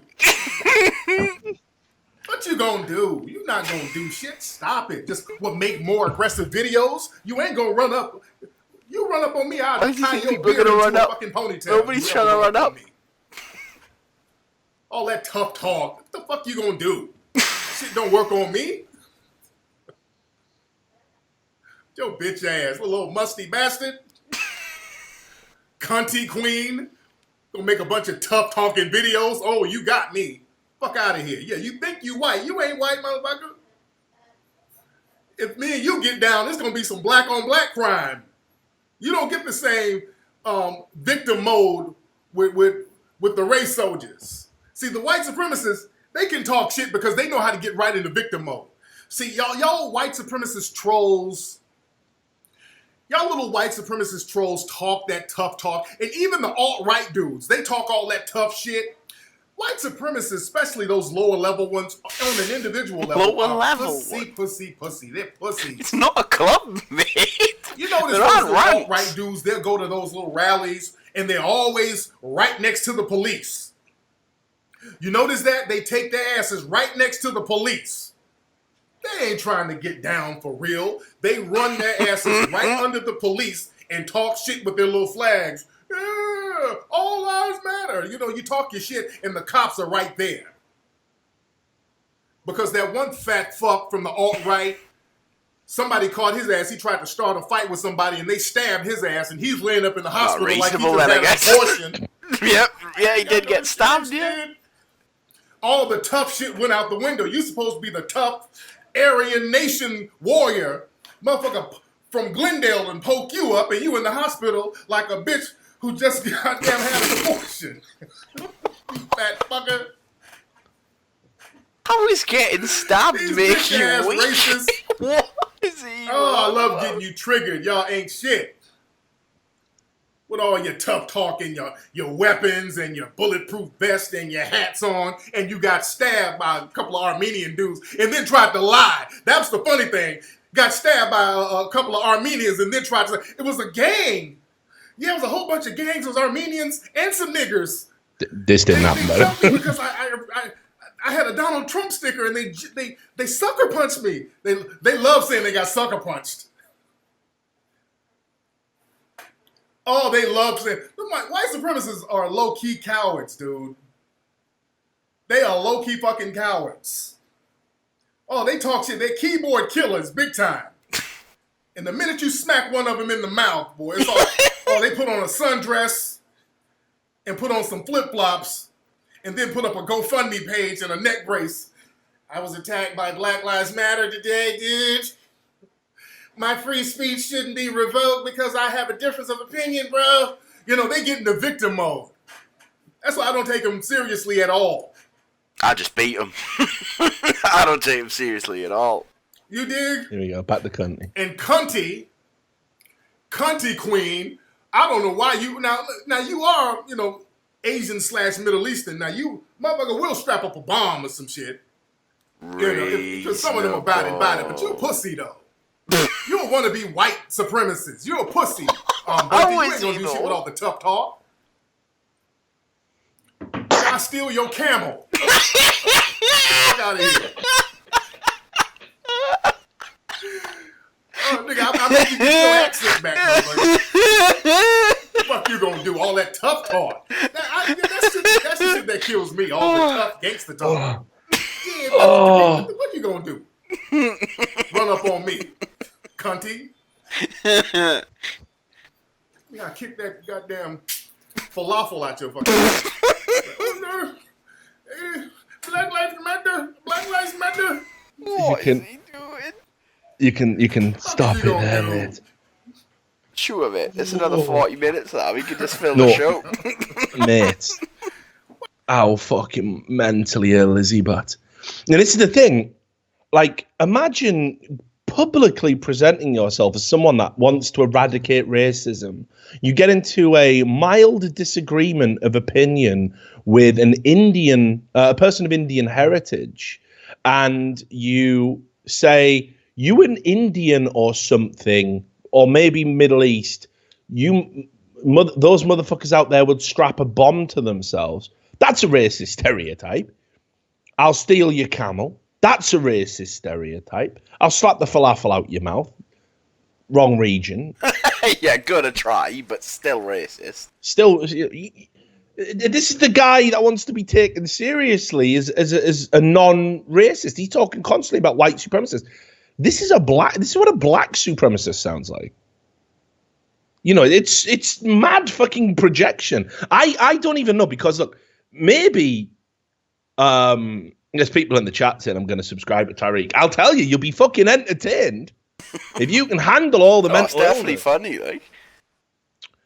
But holy fucking shit, dude! Honestly, you know, I think he's ill, mate. I think he might be ill. He's not well, is he? Yeah, you know, that is not what peak performance looks like. I'm just putting that out there. Lester Green is what peak performance looks like, man. So, and people are saying, does he want to be taken seriously? Yes, he does. You know, he's been on TV shows, you know, trying to talk about this in a serious manner, and then he just loses his shit every time. So yeah, don't get me wrong. Again, yeah, dude, the motherfucker's funny. Like, seriously, Tariq Watch is going to be a real segment. Wash your ass isn't, but Tariq Watch definitely is. That guy's fucking beyond a joke. So, but again, why are these platforms, Twitter, for example, why are they allowing him to say this sort of thing? And again, I'm not saying he should be censored, but I'm saying they've censored other people for saying a lot less. You know, if Milo can get banned for saying, you know, Les Dog was in a shit version of Ghostbusters and she looks a bit like a dude, then surely this sort of thing is as bad. And some of the tweets he's made are as bad. So I don't know. But holy shit, I'll steal your camel, mate. Fuck, forgot about that. Woo! Didn't see that coming. Spat my fucking drink out, dog. Crazy. So there you go, that's Tariq Watch. Now, let's talk about VidCon. Fuck me, this is it. This is where we're on the down slope of the show now. I can't keep going. I've gone full Alex fucking Jones once today. We need to get into this. There was a load of other stuff. I keep putting back this Katy Perry story. But let's just do the VidCon madness. So let's start about it, because it's been covered by a lot of people, and I do want to fucking just sort of encapsulate it all. So I think a lot of us know about Anita Sarkeesian. Anita Sarkeesian is somebody, I don't think I've ever done a video about Anita Sarkeesian. I think I might have talked about her in passing on a podcast or whatever. But Anita Sarkeesian is basically a YouTuber, a personality who has looked to apply feminist theory and critique to video games. And she has done it purely in a way to profit, purely in a way to enter a space where there wasn't a lot of feminist theory and critique. She was doing this in how shall I put it, in... Oh, I mean, a lot of people say John McIntosh writes it all and she's just a mouthpiece, but I'd say it's in cooperation. I think that's a fair summary. And we all know how crazy he is. So she's been doing this for a long, long time, and she generated a lot of negativity because she would misrepresent things. She would cherry pick examples. You know, she would talk about like, and in this game, Hitman, you are rewarded for killing the women. They are just objects. And it's like, in actual fact, you're not rewarded for killing the women. It's actually it penalizes you for doing it because that's not the point of the hit. And other disingenuous shit like that. Now, you know, you might have issues with, you know, for example, things like in GTA, perhaps it is a bit juvenile that I can, you know, kill a female prostitute after I've had sex with her in a car and get my money back, you know, and I confess I've done that. Sorry. Hopefully that doesn't make me evil. But equally, it's a game. And in case you hadn't noticed, the main point of the game is I'm also killing other people as well. And in GTA 4, I could become a gay serial killer if I wanted. I could kill guys like Colonel Cuddles and Malcolm Sex if I wanted to. Great characters, love them. You know, it seems a bit weird that she would tunnel in on stuff like that. But anyway, so that's what she did. She took a bunch of money through crowdfunding and then didn't deliver the project in a timely fashion. You could see each time she was putting a video out, she was getting more and more jaded about it. But she was always presenting herself as some sort of sainthood of, you know, is a saint of victimhood, effectively. She was the ultimate victim. No one on the internet had ever had it as bad as Anita Sarkeesian. And she used this lie, which is what it was, to basically get herself into some prominent positions. She's met with Google to discuss harassment strategies and how they can help. She's met with the UN to discuss the same things. Famously, during the UN, she has said harassment is the daily grind of being on the internet and people saying that you're a liar or everything else, in which case I think I have a claim to being the most harassed person, certainly more than any of these feminists claim to be. But that being said, and despite studies showing that the majority of abuse goes to men and 50% of abuse aimed at women comes from other women, there seems to be this ongoing narrative that the internet isn't safe for women and girls, which Anita Sarkeesian milks for money. That is her primary role. Now, again, I've never talked about it because it seems passé. I think she's not somebody who needs to be attacked or debunked. I think it's either self-evident or you're a Kool-Aid drinker, and in which case you won't be swayed by anything I've got to say about it. And I did see a lot of people doing these Anita Sarkeesian videos, and it was really over. It was like every day a new Anita Sarkeesian video about a tweet. And it was just a surefire way to tap into the anger aimed at intersectional feminists. And again, you can say that's rightly placed. You know, they are pretty crazy. But honestly, it felt like it was just, why tunnel in on this individual? You know, like she was just, it's just Anita Sarkeesian. She talks shit for a living. You know, it's like I'm going to have Tariq watch. I think what Tariq is saying is far crazier. This is a guy out there, actually racially abusing people while trying to get paid to be a strategist about how to defeat racism. He's threatening people. He's somebody that you might want to focus on for just a little bit. But no, Anita Sarkeesian always seemed to be the belle of the ball because it was instant clicks on your YouTube videos. I mean, that's just the reality. I'm not saying that the critiques weren't valid, but I'm saying she was overly focused on and overly criticized. And personally, I found it boring. So she decided to go to a panel at VidCon, and there was much rejoicing from the feminists because she gets so harassed, i.e. she's spending all the money she conned out of people, that she doesn't go to many of these things. So she finally went. And of course, a lot of people decided to watch, and that included some of the people who had been critical of her in the past. Now, there's no rule at VidCon about, if you've ever criticized anyone on a YouTube video, you're not allowed to watch them speak in person. Indeed, it's a free-for-all. If you're a valid attendee, you're allowed to go and watch any of the many seminars or panels that they have on there. And during this Anita Sarkeesian moment, she realized that Sargon of Akkad and several other people like Dave Cullen, aka Computing Forever, Bunty King might even have been there, Sean Head, these people were there watching, and she just completely snapped, and she called him a piece of shit and a garbage human being, which seems a bit excessive. Now, I'll tell you something about Sargon of Akkad. First of all, Sargon of Akkad has never called for harassment of Anita Sarkeesian, and actually didn't really make that many videos about her. He never really focused on her. I imagine he had similar views to my own, that it was just kind of, when you see like how many Thunderfoot did, for example, Sargon was nowhere near that. And he definitely had done videos about her, but also there was famously one video where he even said to anybody who had any information about the people who were harassing and giving death threats and threatening to rape Anita Sarkeesian, he even showed them how to report to the FBI. So the idea that he is in any way endorsing harassment of her or anything else is patently absurd. But anyway, she went mental with him. And a video of it went on the internet. And what's especially interesting is that the panel itself was to talk about harassment and cyberbullying. Now,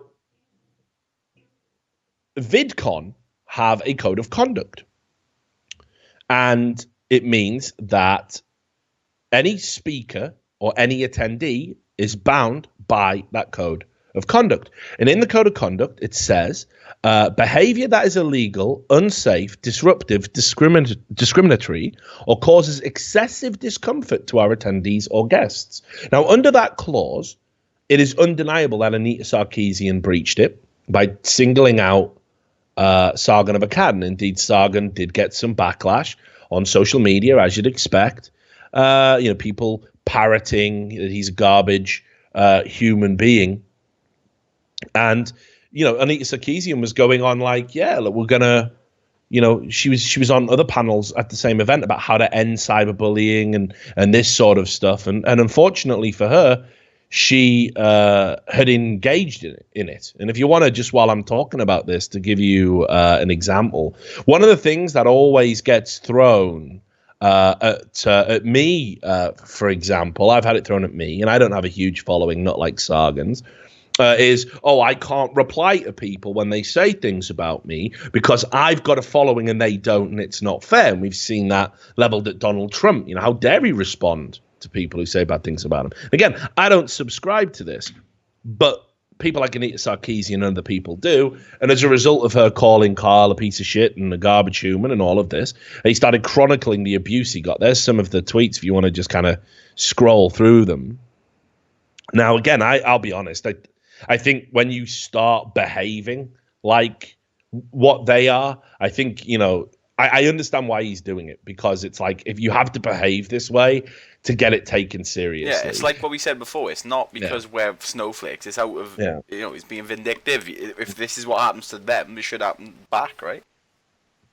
And, I thought there was a few little inconsistencies in some of his arguments. But, obviously, this is a very frustrating thing. He was just there to watch. The act of watching someone speak publicly isn't engaging in harassment. They weren't heckling. They weren't doing anything like that.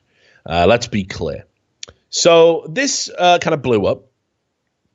And it seemed to me the position for Anita Sarkeesian was absolutely indefensible.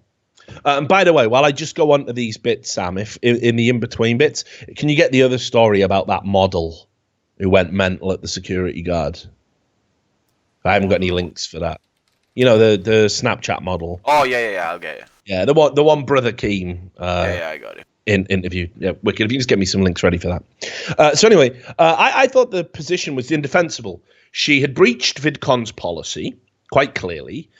She had actually wrongly leveled, because she said that Sargon made, videos of her all the time. He didn't and doesn't. So I thought the position was indefensible. I thought, well, she'll probably have to apologize. This will be one of the rare occasions we see Anita Sarkeesian kind of caught in this, difficult position, the catch-22. She can kind of double down on the position, but you did just bully and harass somebody. Or you can apologize and then, you're human too. So your critique is no longer as potent, right? You can't be a victim. So anyway, this is what she put out. And this blew my mind, because this wasn't just doubling down. This was, again, publishing demonstrable untruths. And it was called On VidCon Harassment and Garbage Humans. To kick off the Woman Online panel at VidCon last Thursday, the moderator posed the question, why do we still have to talk about the harassment of women? I replied, because I think one of my biggest harassers is sitting in the front row. So again, this idea of characterizing Sargon of Akkad as one of her biggest harassers is completely untrue. Again, I stress, there's video evidence of him out there telling people not to do it, and even telling people, and Anita Sarkeesian herself, this is the process to report people who do this to the FBI, and let's hope they get caught for doing it so we can move on and get back to the discussion. He showed up with several others. Together, his group took up the two front rows at the panel. Their presence was plainly not, as one of them later said in an apology video, they weren't apology videos, to give us the chance we never gave them and to hear us out, but was instead to intimidate me and put me on edge. So immediately, again, Saint Anita knows what's going on in your mind better than any of these people. Now, I don't believe it was meant to be intimidatory, but I also do believe they went there as a group together. They were clearly hanging out all the time, and they wanted to get good seats, use their status to get the first two rows, and like they said, to hear her out, to listen to what she had to say, and then probably critique it later when they got back home. They will no doubt plead innocent and act shocked at what they characterize as the outrageousness of such allegations. This, too, is part of their strategy, gaslighting. Now, I'll say this. Anyone who uses the word gaslighting is just a cunt. These are the...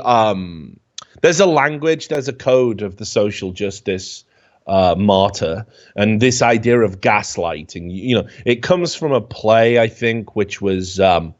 a story about how a husband tries to drive a wife crazy, and called Gaslight.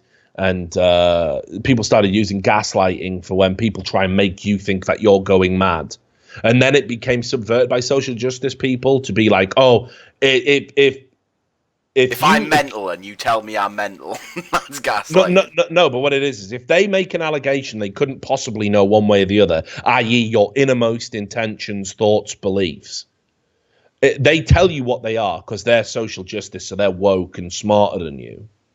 But if you say, well, that isn't what I think, you're gaslighting me.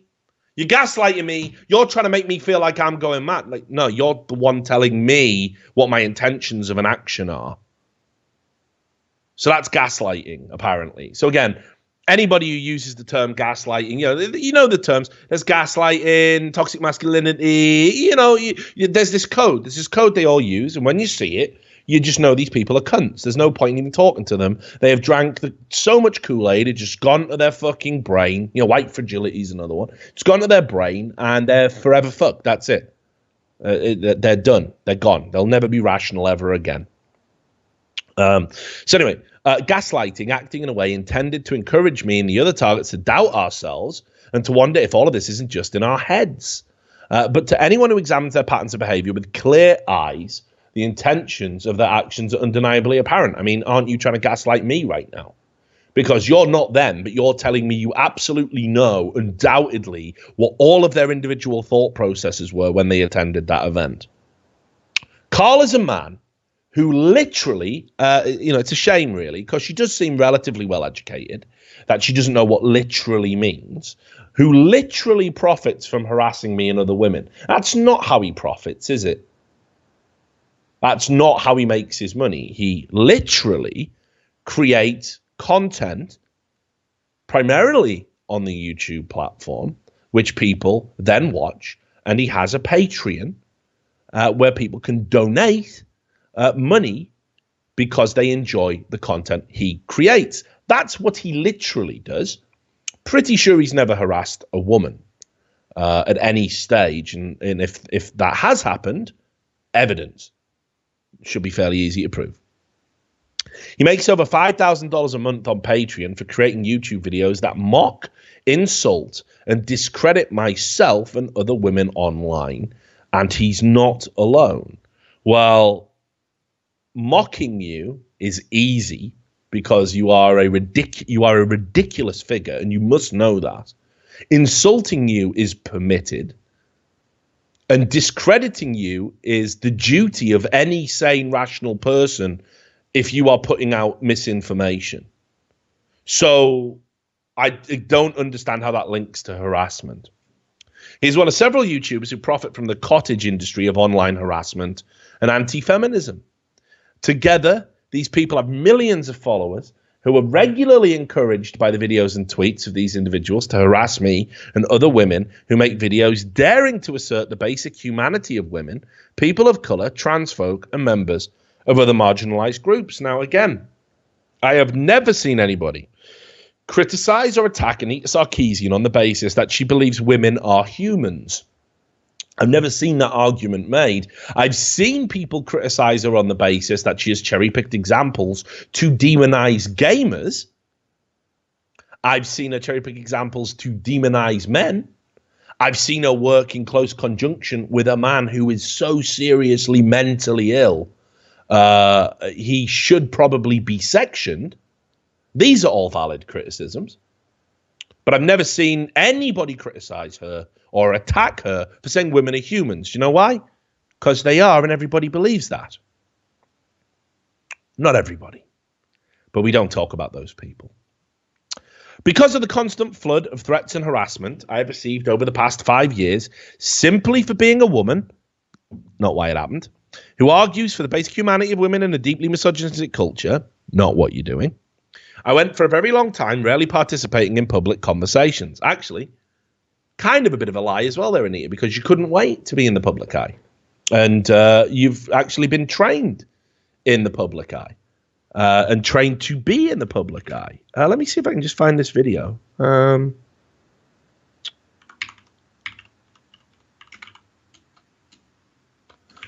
Because she was trained in some like telephone sales technique thing. Did you ever see this video of her before she became Anita Sarkeesian? I'm going to see if I can find it.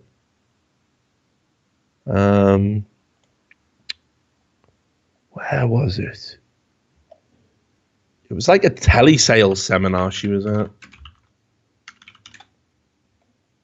Here we go. Yeah, I got it too. The 30-second clip one, is it? Yeah, I mean, you can just show the 30-second clip. But this is Anita Sarkeesian before she really became Anita Sarkeesian. And she's talking about an internet marketing guru Alex Mandossian. There's the 5-minute video here as well, which was put on Sargon's channel. He obviously got to it. But this is basically what she does for a living. So it's just 30 seconds. You can just play it. You don't even need to count me down or anything. You just listen to her. Hi, my name is Anita Sarkeesian. I'm from Los Angeles, California, and my website is neonandchrome.com. And I just want to let you all know how amazing Alex's teleseminar secrets was. It really motivated me to get my own business started. In my current day job, I saw how teleseminars could change the face of your business and make a lot of money, but I didn't really understand how it worked. And I'm only 23, and I've already started my own business promoting teleseminars for small businesses around me, and it's really made a huge impact on my life. There you go. So that's what she used to do for a living. So she even says there, like she used to regularly go out and do teleseminars, and she's no stranger to talking in public. We've all seen the videos of her saying, hey, I wasn't even a gamer. I had to learn about this, something she would later contradict. And she certainly has gone out and talked about this to everybody. I mean, shit, she wasn't nervous when she went to the UN. That's one of the biggest platforms you're ever going to get. So the idea that she went a long time rarely participating in public conversations, what she meant was she has gone a long time participating in truly public conversations where she might encounter somebody who disagrees with her. Indeed, actually, while we're still here, Sam, there was did you see as well what she did for people asking questions? No.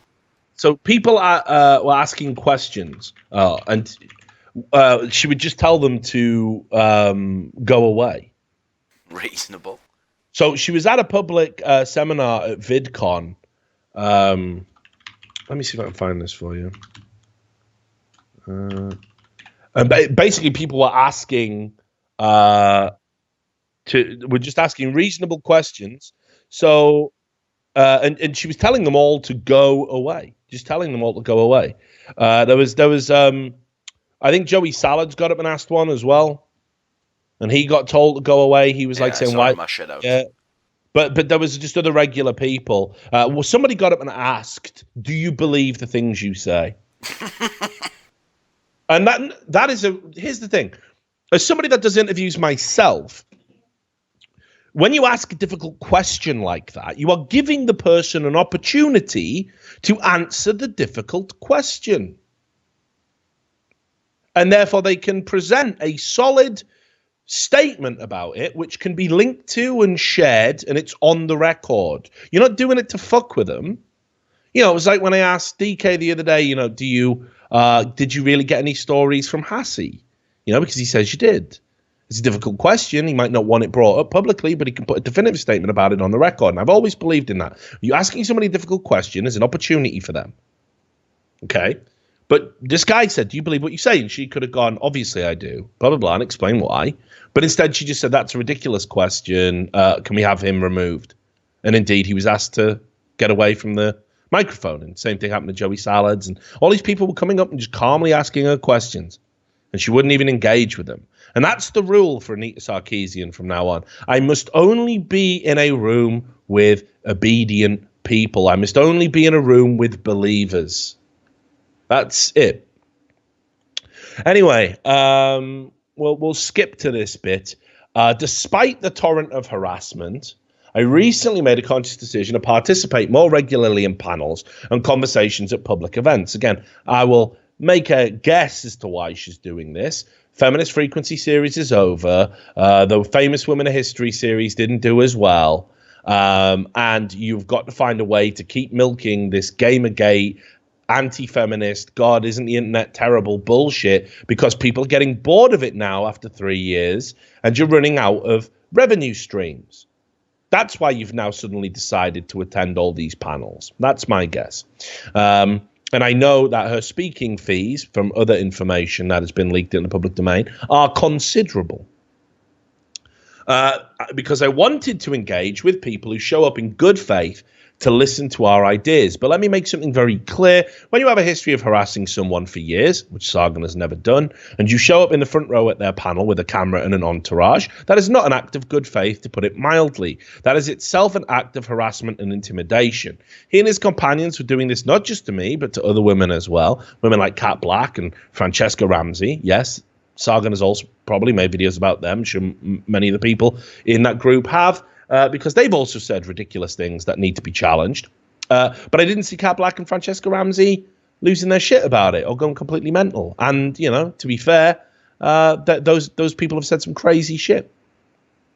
So that we were all aware at VidCon that this man who harassed us and whose hundreds of thousands of followers have attacked us online for years is here watching us. It's a deliberate act to create an environment that feels hostile, to communicate to us that if and when we dare shut in public to express the ideas we express online, the harassment will follow us into the physical world as well, which again, it didn't do.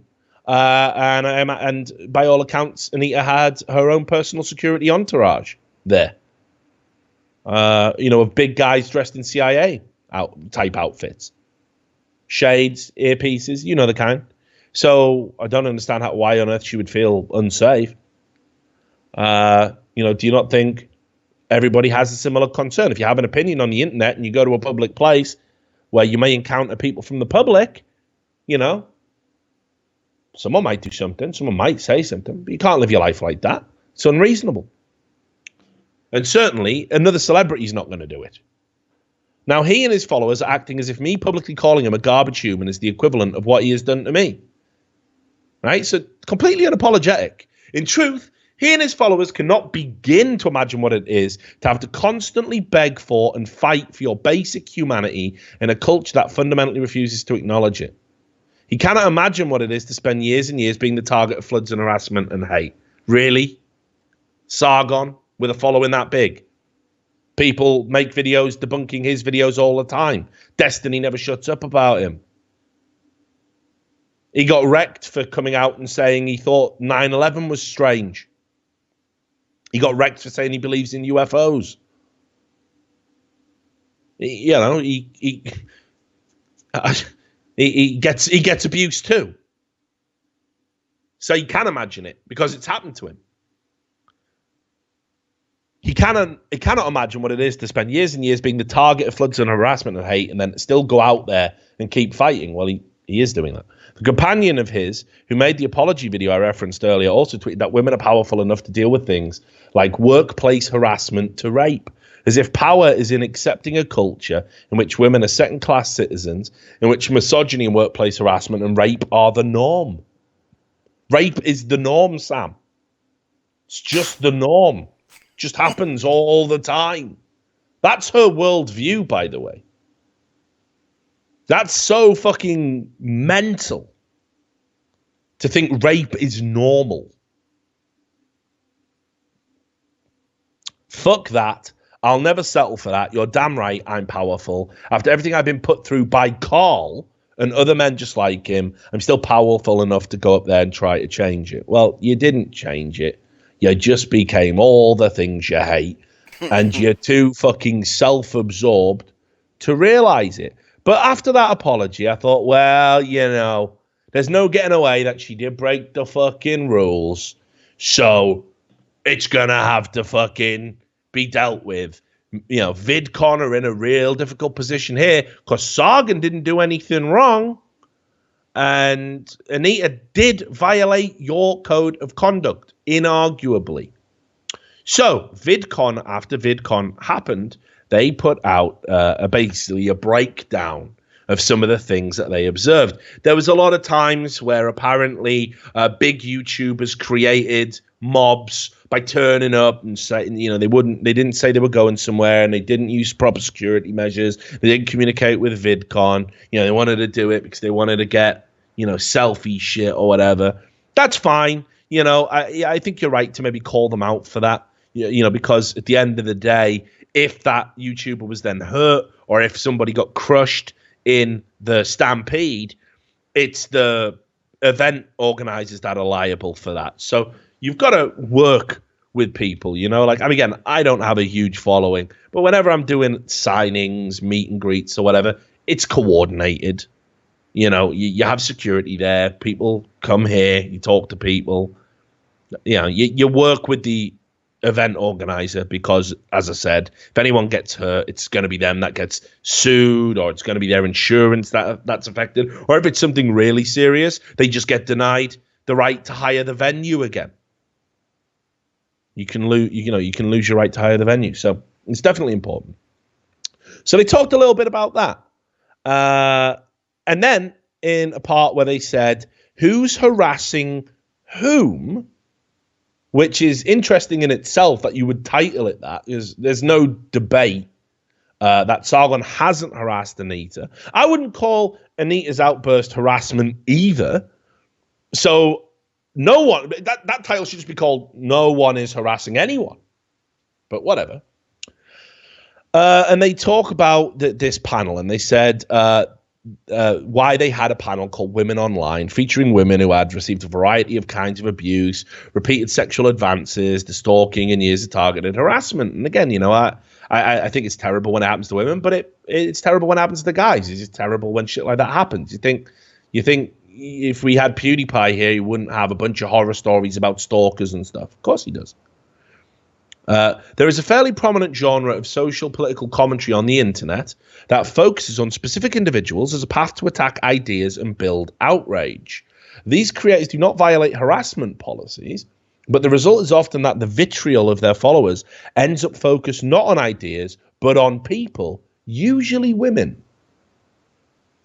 And, I haven't done the numbers. I haven't gone through Sargon's videos. But I would imagine the overwhelming amount of critique is probably aimed at men. That would be my guess. If someone wants to do that, feel free. Many people in these communities end up believing the righteous thing to do is threaten, harass, and dox the thinkers they're arguing with. Whether or not this is an intentional strategy to cultivate harassment or an awful side effect, the result is some of the worst discourse and most intense harassment on the internet. And again, it's weird, isn't it? Because the people who are doing this are like the Crash Override Network group. It's the fucking social justice warriors. It's SRS. It's Gamergazi. These are the people who provably have doxed people, provably have gone after people's jobs, provably in an organized and sustained manner, even involving celebrities. Chris Cluey has been part of this. So I'm not too sure where you're going with this, VidCon. Maybe you don't keep up to date with the things that are going on the internet. But it ain't the way you think it is. I'm not saying it's never happened the other way. Of course it has. But the provable high-profile examples that you seek actually are with the people you are now defending. This year, we had a contingent of attendees, some who paid, some who snuck in with fake passes. Again, I don't think there's been an allegation of any of Sargon's entourage having fake passes. But they put that in this segment, again, as if to make out, who had either been perpetrators of this harassment or had for years watched as the outrage they cultivated resulted in followers doxing, harassing, intimidating, and even threatening the lives of the creators on these panels. It is difficult to imagine that this group of people who are aware that their channels have been base camps for years of harassment of some of our panelists did not realize that arriving early to fill up the 3 front rows of a panel was going to be intimidating. So in other words, they are completely whole cloth going in with Anita Sarkeesian's version of events. In any case, it looked like intentional intimidation to most people in attendance, and the panelists were understandably on edge throughout the discussion. Who the fuck is so mentally weak? I know, can't speak in front of people. Who are, hold opposing views of you. Yeah. Jesus Christ. You know what I mean? Making me blaspheme. During the panel, a panelist called out one of the audience members for being someone who has made her life very difficult and wished she didn't have to give him attention because he was a garbage human. She also called him a piece of shit. Look, we don't want our panelists to insult our audience members, even when we completely understand the comment exists in a much broader and pretty messed up context. Even when people have said hateful things that everyone in our office disagrees with, we have a policy, and it exists not just to protect people at the show, but to protect our ability to have these conversations.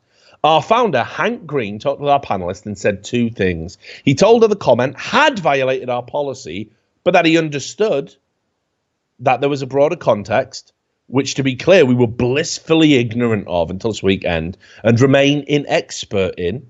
And 2, he apologized to her for not having been more aware and active in understanding the situation before the event, which resulted in her being subjected to a hostile environment that she had not signed up for. So let's be clear. VidCon acknowledged that she had broken the rules, and then they apologized to her for putting her in a situation where she felt she had to break the rules. That is mental. That is mental. How does he even stand with that small of a backbone, mate? How does he even stand? Mate, there's some fucking jellyfish out there going, fucking get a spine. Grow up. Yeah. It's bonkers, isn't it? And then you see, then the true colours of Anita Sarkeesian start to come tumbling out. All right? But you know Boogie? Yeah. Boogie 2988. Okay. Yeah, I don't know why he's kept the 2988 all this time, but good on him. It's lucky it's kind of catchy, so it's all right. Yeah. If you can use numbers, make sure they work. But like he gets a lot of shit, and again, I'm not supposed to like him. Right? When you associate with some people that are sympathetic to right views, you get given a list of enemies. Like, I'm not supposed to like Jim Sterling, but I do like his content. I hate it when he slips in the little political barbs. I think he was wrong when they said they don't want to take your games away, because they do. They want to censor all art and all free thought, because that is the nature of the social justice outlook. I think he's got a bit hysterical about some things in the past. And he clearly has done, revised his personal politics, I would say, based on his friendship circle. But that doesn't make him a bad person. I like Jim Sterling. I think he is consumer first, and I think he makes good content. But I'm told I'm not supposed to like him because, he's anti-Gamergate. You should hate Jim Sterling. I mean, I'd be as bad as those zealots if I followed this list of enemies. Now, funnily enough, Boogie is on that list. Harmless Boogie, right? And do you know why he's on that list? Why? Does he like games? Is that one of the reasons? Because he's fat. I mean, really fat. No, listen. Yeah, he is a big one, but why does that put him on the list? Okay, because he's really fat and really unhealthy. And people have been really unsympathetic because he's in that level of fatness where people consider it. Yeah. You know what I mean? Like, they blame him. Yeah, it's the non. I'm tubby, right? He has lost quite a bit of weight recently. Yeah. He has done well, but I'm about a good, I'd say 30 pounds or so, maybe more, slightly more overweight, right? For my build, and I got a beer belly, right? And obviously people look at me and haha, you fat bastard, yeah, and that, whatever. But nobody says you are disgusting. You are killing yourself, and you expect me to pay for it. Fuck you! You are sucking my health system, you fucking rat. And because Boogie had said something about fucking Trump care recently or something, bruh, he's on that list of villains, right? It's bullshit. He's a nice guy, he's a really nice guy, and he's got weight problems and health problems. He is trying to do something about it. Maybe not the same way. Maybe he has lived in a horrible manner, and not very respectful. I mean, again, the guy has said he's suffered with depression, suicidal ideations. He suffers with chronic anxiety. He really to even be a content creator, especially knowing that he's overweight and knowing people are going to say this awful shit about him, takes such strength of character. It's hard not to admire him in a way. Now, I agree. I hope he loses the weight and I hope he gets well. And I suppose you probably shouldn't talk about who should be paying for healthcare if people believe that the healthcare you need. Like, people are really unsympathetic to what they consider cosmetic, right? Like, if a woman gets a boob job or on the NHS, or if you had a penis enlargement on the NHS, right, and you were going, the state should pay for my surgery, and people will go, well, this is fucking outrageous. That's not what I pay my taxes for. But here's the thing. He's at a level of size. Well, surely he's on private healthcare anyway, right? Well, I imagine so. But I mean, look, the point is that the way Trump Care works is that some people were going to be affected, that it was going to increase premiums and this sort of thing. So I think he just said something about it in passing, like a tweet or whatever, or did a video on it and said how it was going to impact negatively on his life. And at a time when the YouTube revenue wasn't certain anymore, it was just bad timing. And I think that was it. And that's understandable. But people came out and they think it's cosmetic, but it's not. He's at a level of fatness now, which is really, really serious. And he does need to do something about it. So I don't see the argument. It's, you know. But anyway, he's on that list of bad guys now, apparently, that you're not supposed to like. And I still like the guy, and I'm always going to like the guy and have respect for the guy. It just seems retarded. It's the same, you know, Total Biscuit's on that list. Yeah. You know, people keep updating the list. I can't even keep up with it. I think Total Biscuit's on there. I forget. Some people, because he wasn't, because and then he was, because he had that outburst again over the Trump Care bill, and he apologized for that and walked it back. Obviously, dude's got enough on his fucking plate. He's entitled to a fucking outburst now and then. It's like people just forget you're human if you create content, you know. This is why he disabled all the comments and all his videos, doesn't read Reddit, doesn't do all of this. And great news, by the way. He's now kicked the fuck out of the cancer and is looking, his outlook, his prognosis is really, really good. But again, I think he's on the list now. So it's just retarded. I'll never follow that list. I think good people come in many shapes and sizes. And if I'm not going to fucking ostracize Keemstar, despite people telling me, oh my God, Richard, it ruins your credibility that you'd even talk to him. He makes videos about YouTube drama. Yeah, you're the one who thinks he's gone. Yeah, exactly. He's a funny motherfucker. He's smarter than you think he is, but he's also an idiot in the right way. You know, it's dumb. Anyway, so Boogie, the most gentle of nature's creatures, right? He said he was meeting Anita Sarkeesian because they were both on a panel about bullying and harassment. Now, cyberbullying one I talked about. And Boogie is somebody who has received fucking crazy amounts of abuse. So he put a video out talking about some of that abuse. And in it, he talked about, you know, the death threats and all of this stuff. And then he talked about meeting Anita Sarkeesian. And Anita Sarkeesian pretty much bullied him. Boogie. And he was tiptoeing around her and being super nervous. Right? And he put this video out because there was rumors going around. And he was even trying to do Anita Sarkeesian a favor. And he said he was getting so anxious just being around her and didn't want to upset her or diminish her experience or anything like that. And in the end, like they talked it out for ages. And he said, look, can we get a selfie together or something? She went, no, I don't trust you. I don't know how you're going to use it. Like, just such a mean-spirited cunt. Do you know what I mean? It's like, you know, somebody played a trick on her when she was a kid, and in a book of positive role models, they actually tore out all the good ones and just placed like Cruella de Vil and The Witches, and nobody told her, and she was just reading them. All right, okay, this is what you're going to be like when you get older. Yeah, no problem, yeah.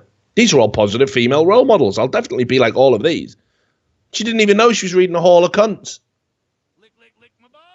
So you bully Boogie, and then obviously it goes on Reddit, and Boogie comes into the thread. And, I can give you a link to the post if you want to have it on, just to break things up. And just listen to what he's trying to say here. He goes, first off, I was mostly worried about Anita and upsetting her because this is VidCon. Me and my wife love going to this show, and this is one of the only shows I can really go to and meet fans. The idea of making a scene and screwing things up was terrifying to me. I did not know how I would react when Anita was upset with me. So this gave me terrible anxiety.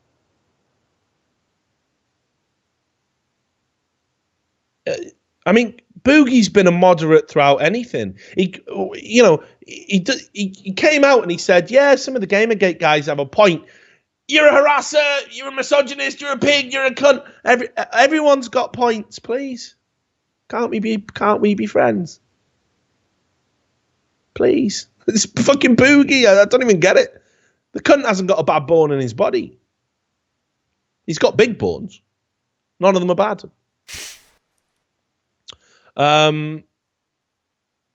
And he's saying there, you know, I've got a crippling anxiety disorder, right? So this is a guy who's been the real victim of bullying, has real social issues, real problems, and she was like shouting him down on the panel and talking over him on the panel because he rejected that terminology, that code that I'm talking about, right? It's mental. It's absolutely mental. And that was allowed to stand. So it's not that she just violated the policy of VidCon once, but with the Sargon of Akkad outburst. She did it to other panelists as well, not just attendees. It's utter madness. And again, like I say, it was completely allowed to stand, because why wouldn't it be? Why wouldn't it be? It's Saint Anita. She's literally allowed to do anything and say anything at these panels. It'll never be stopped. But then you're like, okay, so VidCon are cooked, right? And VidCon aren't going to protect panelists if they're male. They're not going to protect panelists if they have an opposing view to intersectional feminists.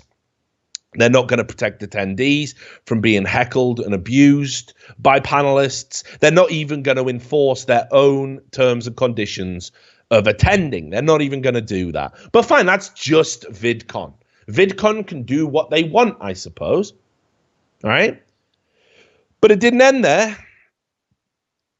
Now we start with the hit pieces. And of course, Polygon, which must mean propaganda in some language, because they don't write about fucking games anymore in any meaningful way. They don't review them and tell you if they're good or not. They review you and tell them what the politics of the game are and whether or not you should like it. Because if you like this game, you're a good human being. If you don't like this game, you're a piece of shit, or you shouldn't like this game because it's bad and it's evil, and it's got a male character in it, so you can't, a male protagonist, so it's sexist. This is all Polygon does now. It's a fucking joke of a publication. I can't wait for it to go under. Can't wait to see fucking lunatics like Ben Kuchera checking themselves into fucking rehab clinics and actually getting the help that they fucking need. Right? But here it is. Colin Campbell, feminist ally, to the rescue. Anita Sarkeesian's astounding garbage human moment. As if it's something to be proud of, that she couldn't keep her fucking cool and just do what she was there to do and just speak on the panel, and she had to attack an audience member. So stunning, so brave. It's weird, isn't it? Because when I speak my mind on Twitter, I'm unprofessional. I'm a cunt. I'm a piece of shit. He's mentally ill. He's just screaming at people. He's breaking down. He's an alcoholic, When Anita Sarkeesian does it, it's stunning and brave. It's so brave of her. This is mental. This article distorts reality to an even greater degree, I would say, than what Anita Sarkeesian herself put out. It starts as a hit piece on Sargon. Carl Benjamin is a British YouTube personality in his late 30s. He has spoken many times over many years about Sarkeesian and her work. Some of his videos are thumbnailed with a ludicrously photoshopped imagery of Sarkeesian. At the time of writing, his Twitter page is bannered with a picture of Sarkeesian. Yeah, I wonder why that is. Did she just call him a garbage human and a piece of shit and violate VidCon's conditions? And didn't this make the news cycle? Didn't he talk about this on the Joe Rogan podcast? So yeah, how silly of him to put it in his banner. Benjamin has made his name dismissing her feminist documentary work, such as Tropes versus Women in Video Games, which details the cultural biases of video games. He is a hero for many in the hate group, Gamergate. Hate group. Not consumerist revolt. Hate group. don't know who they hate because the group itself is so disparate that they don't even have a political ideology with which they all align. In fact, if you ever go to Kotaku in action, you'll see many threads where people argue back and forth. Yeah, the one thing they do agree upon is that collusion and cronyism within the games journalism space was an incredibly bad thing and was actually counterproductive to consumer interests, which I agree with. And I know it existed because I used to write and be a games reviewer, and certainly not a famous one, but I know many of these people. And I remember when the Game Journo Pro leaks came out, and read them all.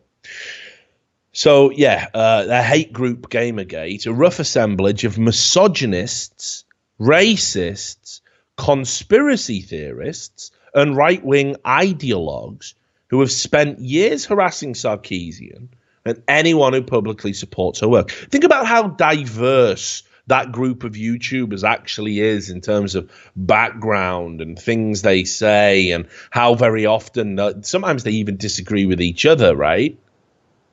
But apparently, if you have ever said you're pro-Gamergate, you're a misogynist, racist, conspiracy theorist, and or right-wing ideologue. Most of his YouTube videos follow standard reactionary protocols, excoriating the supposed evils of political correctness, shady liberal elites, and the media. His most frothy content is reserved for feminism. I mean, it's not. It was for a while. It certainly isn't anymore. A hot topic for men who feel afraid and threatened by progressives, who they dismiss as the regressive left. Well, hang on, Polygon. If they feel afraid and threatened by progressives, then Sargon was being intimidated by Anita, not the other way around. Surely. Interesting. He makes more than $5,000 a month from Patreon. Now, by the way, I just want to put this out there in case you're not following where this is going. It's been a long segment, but I want it to be thorough. Did you notice how Anita Sarkeesian said, he makes $5,000 a month from Patreon by harassing me? And did you notice how Polygon said he makes $5,000 a month from Patreon for harassing people and being a racist and a right-wing ideologue and a conspiracy theorist and all this other stuff? Keep that in mind, because there's a reason they're doing this, because this is coordinated, as you'll see, because this is what they do. This is what that group does. Today, he is surrounded by a group of his supporters, they're not the fellow content creators, who are planning to come in force and take the front seats of his VidCon panel, which is focused on the lives of women online. The panel's first question drops. It's about why feminism online and in games is a worthy issue of discussion. Sarkeesian notes Benjamin's presence and begins speaking. If you Google my name on YouTube, you get shitheads like this dude who are making these dumb-ass videos. They just say the same shit over and over again. I hate to give you attention because you're a garbage human.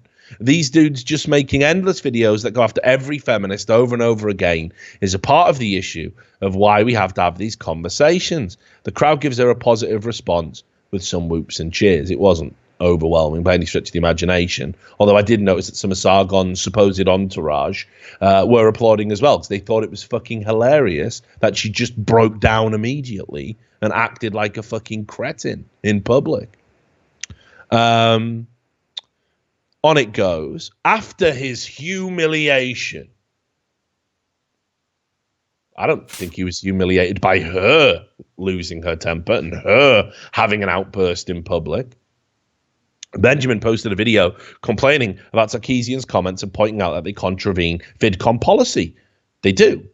He also repeated his lamentation that she is avoiding debating him and said that Sarkeesian was guilty of smearing male gamers. She is. Still, there is a silver lining for him. At the time of writing, the video has been viewed more than 400,000 times. It's almost as if he had 600,000 followers or something. Benjamin often points out that he asks his followers not to harass the subject of his videos. He does. But that doesn't stop them assaulting Sarkeesian with vile insults. Not his problem. Not his problem. Not his problem. Not his fault. Not his problem. These are my opinions. If they're his fans, might just be random people for all they know. They're just saying everyone who insults them is one of his fans, probably. Well, this is the stance you have to take, you see, Sam.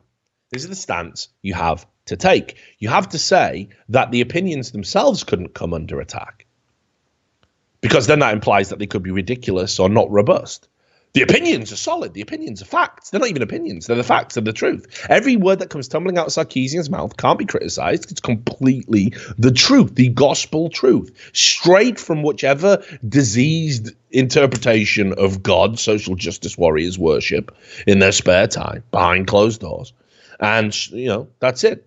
This is the word of God channeled through Anita Sarkeesian. It cannot be challenged.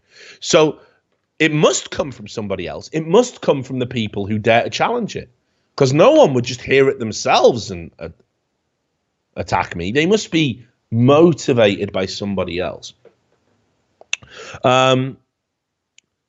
That doesn't stop them assaulting Sarkeesian with vile insults. As I said, not his problem. He can't be held responsible for the actions of everyone on the internet ever. That's not a reasonable standard. In the last few days, the usual litany of misspelled, crude, and violent insults, of course, they're all morons. I mean, they have to be an idiot if you want to disagree with Anita Sarkeesian, have spiked. She's had to live with this stuff for years. No mention, of course, that what had happened. Sargon also spiked. It's almost as if there are a group of people out there on both sides who will do crazy things in a misguided attempt to appease a celebrity. This goes back to the guy who, what was it? Was it Hinckley who tried to shoot Ronald Reagan to impress Jodie Foster because he'd seen her in Taxi Driver? Maybe. I don't know. I never heard of that story. You can Google that. That's true. Should I look up again? Say it again. Hinckley, I think his name was. Hinckley, Hin. It might be Ckley, but I think it might just be K. But if you just put in Jodie Foster Taxi Driver shooting, he tried to shoot Ronald Reagan anyway to impress Jodie Foster. By the logic of Polygon and the logic of Anita Sarkeesian, that was Jodie Foster's fault, because she dared to star in a film where she was alongside somebody who was going to shoot a politician as part of the plot. By the way, guys, watch Taxi Driver. Great fucking movie. She's had to live with this stuff for years, ever since she launched Feminist Frequency, which produced a series of YouTube documentaries investigating video gaming's history of propagating misogynist tropes and advancing a broadly patriarchal view of society. Her work has brought serious feminist ideas to a broad audience of gamers, including people working in the game industry, many of whom were previously ignorant to such notions. Because, nobody knows what feminism is. It's not like it gets rammed down your fucking throat, from the fucking, or smeared across your face, I suppose, might be more appropriate. Comparison.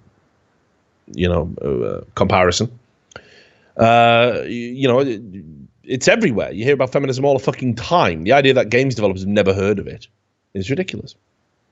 So anyway, look, I won't read the whole fucking Polygon article, but there it all is.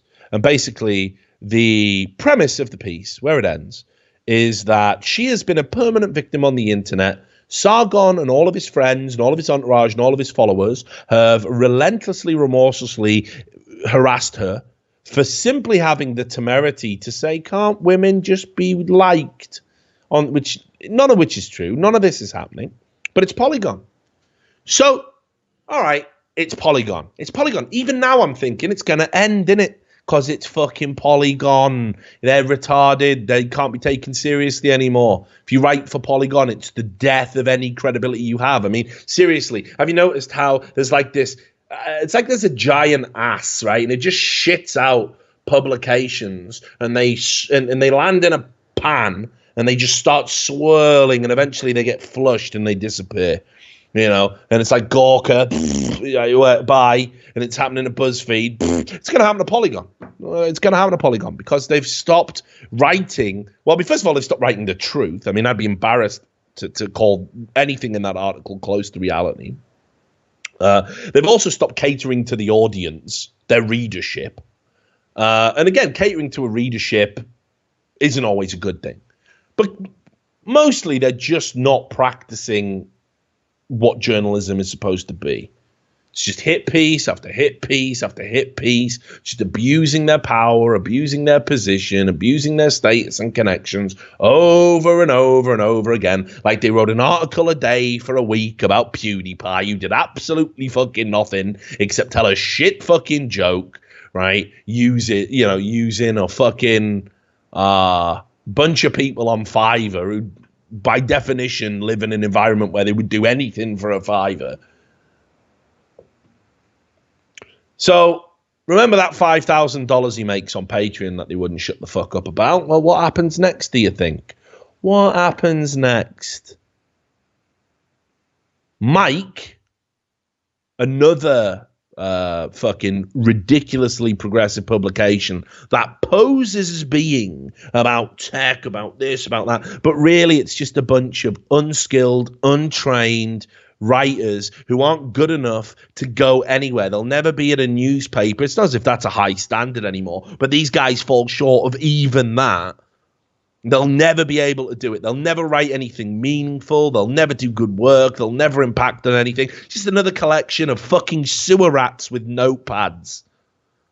And what they do is they just spend their time spewing out the progressive bile and nonsense that they spent their shit university college days on. Right, where they had, no adventures, no life, no real friends, just a collection of allies all snapping their thumbs, all dead inside.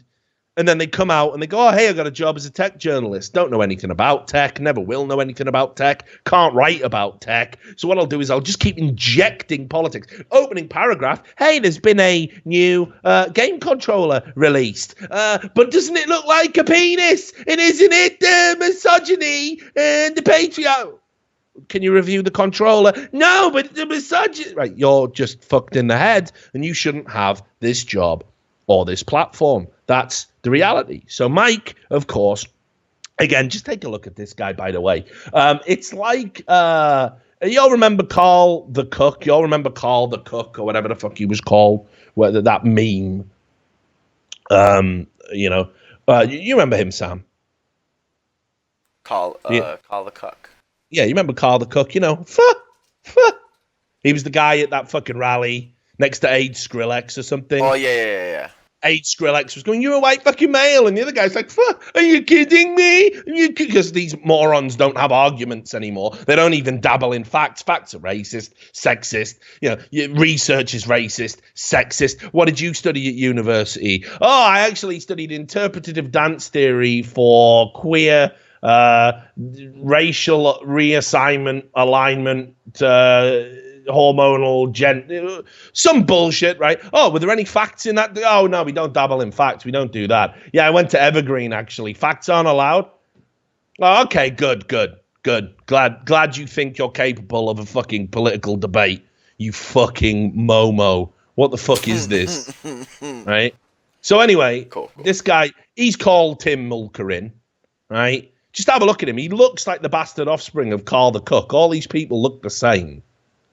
They all look the same. I want to see his fucking... Oh, bring up Carl the Cook's head. Yeah. No, Tim. No, not Carl the Cook. I want to see Tim Mulkerin. Okay. I don't need to see Carl the Cook. But you've got to bring him up and show him to the people. Because the writer, like last time. Yeah. Who the fuck is Tim Mulkerin? He's the writer of this Mike article that I'm ranting about. Yeah. Keep up. I'm on him, mate. I'm on him. There you go. This doesn't happen to Alex Jones, Sam. It does. He gets wrecked all the time. Does he? Yeah. See? You're going to watch him, mate. The Globalists! I actually don't watch it. So. I do sometimes. It is funny. Just look at this, Just look at this. This is the guy who went out there. Someone's bullying Anita. I'm coming to the rescue, guys. Don't worry. As soon as my pencil-thin neck can hold my head upright, I will be there. Like, is this fucking serious? Right? So, yeah, trust me, this guy needs some super male vitality, like 100%. Get some super male vitality on this cunt. Like. Get this guy some sniffable supplements. So, all of a sudden, Mike, right, and he even proudly tweeted this. He went, scoop! Mate, scoop is when you break a fucking story no other journalist was going to break, or you scoop them to it. Like, loads of journalists were on it, but you're the guys who make the breakthrough. What you did here was just write a slimy hit piece that is filled with lies. So, $5,000 a month on Patreon, said Anita. $5,000 a month on Patreon, said Polygon. Patreon. You've been Patreoned. So what does Tim Mulkerin do? It's interesting. He gets a scoop about how Patreon are investigating Sargon of Akkad. Investigating him? But what for? Well, let's put it in his own crayon-written words, shall we? Patreon, the popular online crowdfunding platform, is currently investigating YouTube personality Carl Benjamin, more commonly known as Sargon of Akkad, for potentially violating its code of conduct through his behavior at VidCon. A Patreon representative confirmed to Mike. So hang on a minute, right? The Patreon fucking code of the Patreon terms of conduct, code of conduct applies to when I go out. Well, I've already broken it millions of times, haven't I? Go out, get drunk. You know what I mean? Fucking act like an arsehole. Whatever. Like, you know what I mean? Like, you on your day-to-day life, you're going to do something wrong. Like, where does it end? Where does the code of conduct for Patreon end? Public appearances? No. So there's no way Patreon were watching that and said, fucking hell, we better investigate it. Because of what happened at VidCon, it's been on our radar. So we've been looking into it, said Molly Starr, head of communications at Patreon. If Patreon's investigation finds that Benjamin has indeed violated its code of conduct, it may issue him a warning or potentially shutter his account entirely. If the latter occurs, Benjamin stands to lose out on the $5,725 per month he currently makes to his Patreon account. Really makes you think how this all came together, doesn't it? Tim Mulkerin. Imagine if he got on steroids. Tim Hulkerin. Big. Never out. Yeah, it won't though, Lee. It's going to be a math. Yeah. There's more testosterone in a fucking nun. Right. If you need a quick catch-up, here's what's going on. We definitely don't need that because I've been doing it. According to a representative at Patreon, it has a whole trust and safety team that it deploys to look into creators who have potentially violated its code of conduct, which states any creator caught in the act of or convicted of making credible violent threats, committing violent crimes, malicious doxing, coordinating non-violent harm such as fraud, or encouraging others to do any of the aforementioned activities may be banned from using Patreon. So there's your investigation over right there, Tim, you scrawny prick. Isn't it? It's over right there. I had to look at the code of conduct and he didn't do any of that. So there you go. Back to resting. Your oversized head on your bed. Or inventing that flying chair like the fucking Mekon from down trying there. To build up your neck muscles. One day. Thank God I don't have to hold the pencil anymore. Right? So anyway, it got updated. And obviously, surprise, surprise, Patreon did absolutely nothing. But what this was a clear message about if you disagree with certain people, there are still elements, factions, groups that will go after your livelihood. They will go after your livelihood if you are guilty of wrongthing. And here it is. You can see here, Patreon wrote, regarding Sargon of Akkad, he has not posted content to his account since November of 2016. In addition, we've received very few complaints about his page. Unlike many Patreon users who offer exclusive content in exchange for donations, Benjamin publishes on YouTube and keeps his Patreon clean, essentially using it only to cash in. How evil. How evil that he publishes to YouTube and says, if you want to donate to support my work, please do it on Patreon. If you appreciate my work and would like to reciprocate, $1 a month on Patreon is the best way, he writes on his Patreon page. How evil. We do not consider attendance at a public event to violate our policies. Yeah, it's almost as if there is no fucking way that's tenable, you fucking retards. But we understand the controversial nature of the events at VidCon have more context, and we continue to monitor those involved. You're being monitored, Sargon. Patreon are monitoring you. We're going to take your money away. Be good. Right? And I'll tell you this. I'll bet you dollars to donuts. I won't say it as a fact, because I can't be sure. But I will say this. All right? That Carl the Cook looking motherfucker, Tim Cookerin, he, Gotti, he said, "Oh, I just happened to hear from Patreon that they were investigating Sargon of Akkad." He's having a lie. I'll bet you. I just want you to. No, I bet what he did is, he contacted Patreon and basically brought it to their attention and said, "What are you going to do about it?" And then tried to write the story as if like looking, I was just approached by Patreon out of the blue. Why would Patreon talk to a journalist just randomly? Man, none of it fits. None of it makes sense. I'm a journalist. I know the mechanics. He, on behalf of Saint Anita and everybody else, went and fucking did this. That's absolutely, what happened here. I'm convinced of it. And hopefully there's some proof of that somewhere. I'd love if there was just a rogue Patreon employee who was just going to fucking flip. Because then you will understand that, all right, you shut down the Game Journal Pros email group. You think they don't have email groups now? You think when Milo's shit broke and there was like 8 articles all released within like 4 minutes of each other on the same day at the same time, you think they aren't coordinating this? You think there's no collusion? You think guys like Ben Kuchera can walk away from having a group where he's incredibly influential when he has nothing in his shit, wretched life?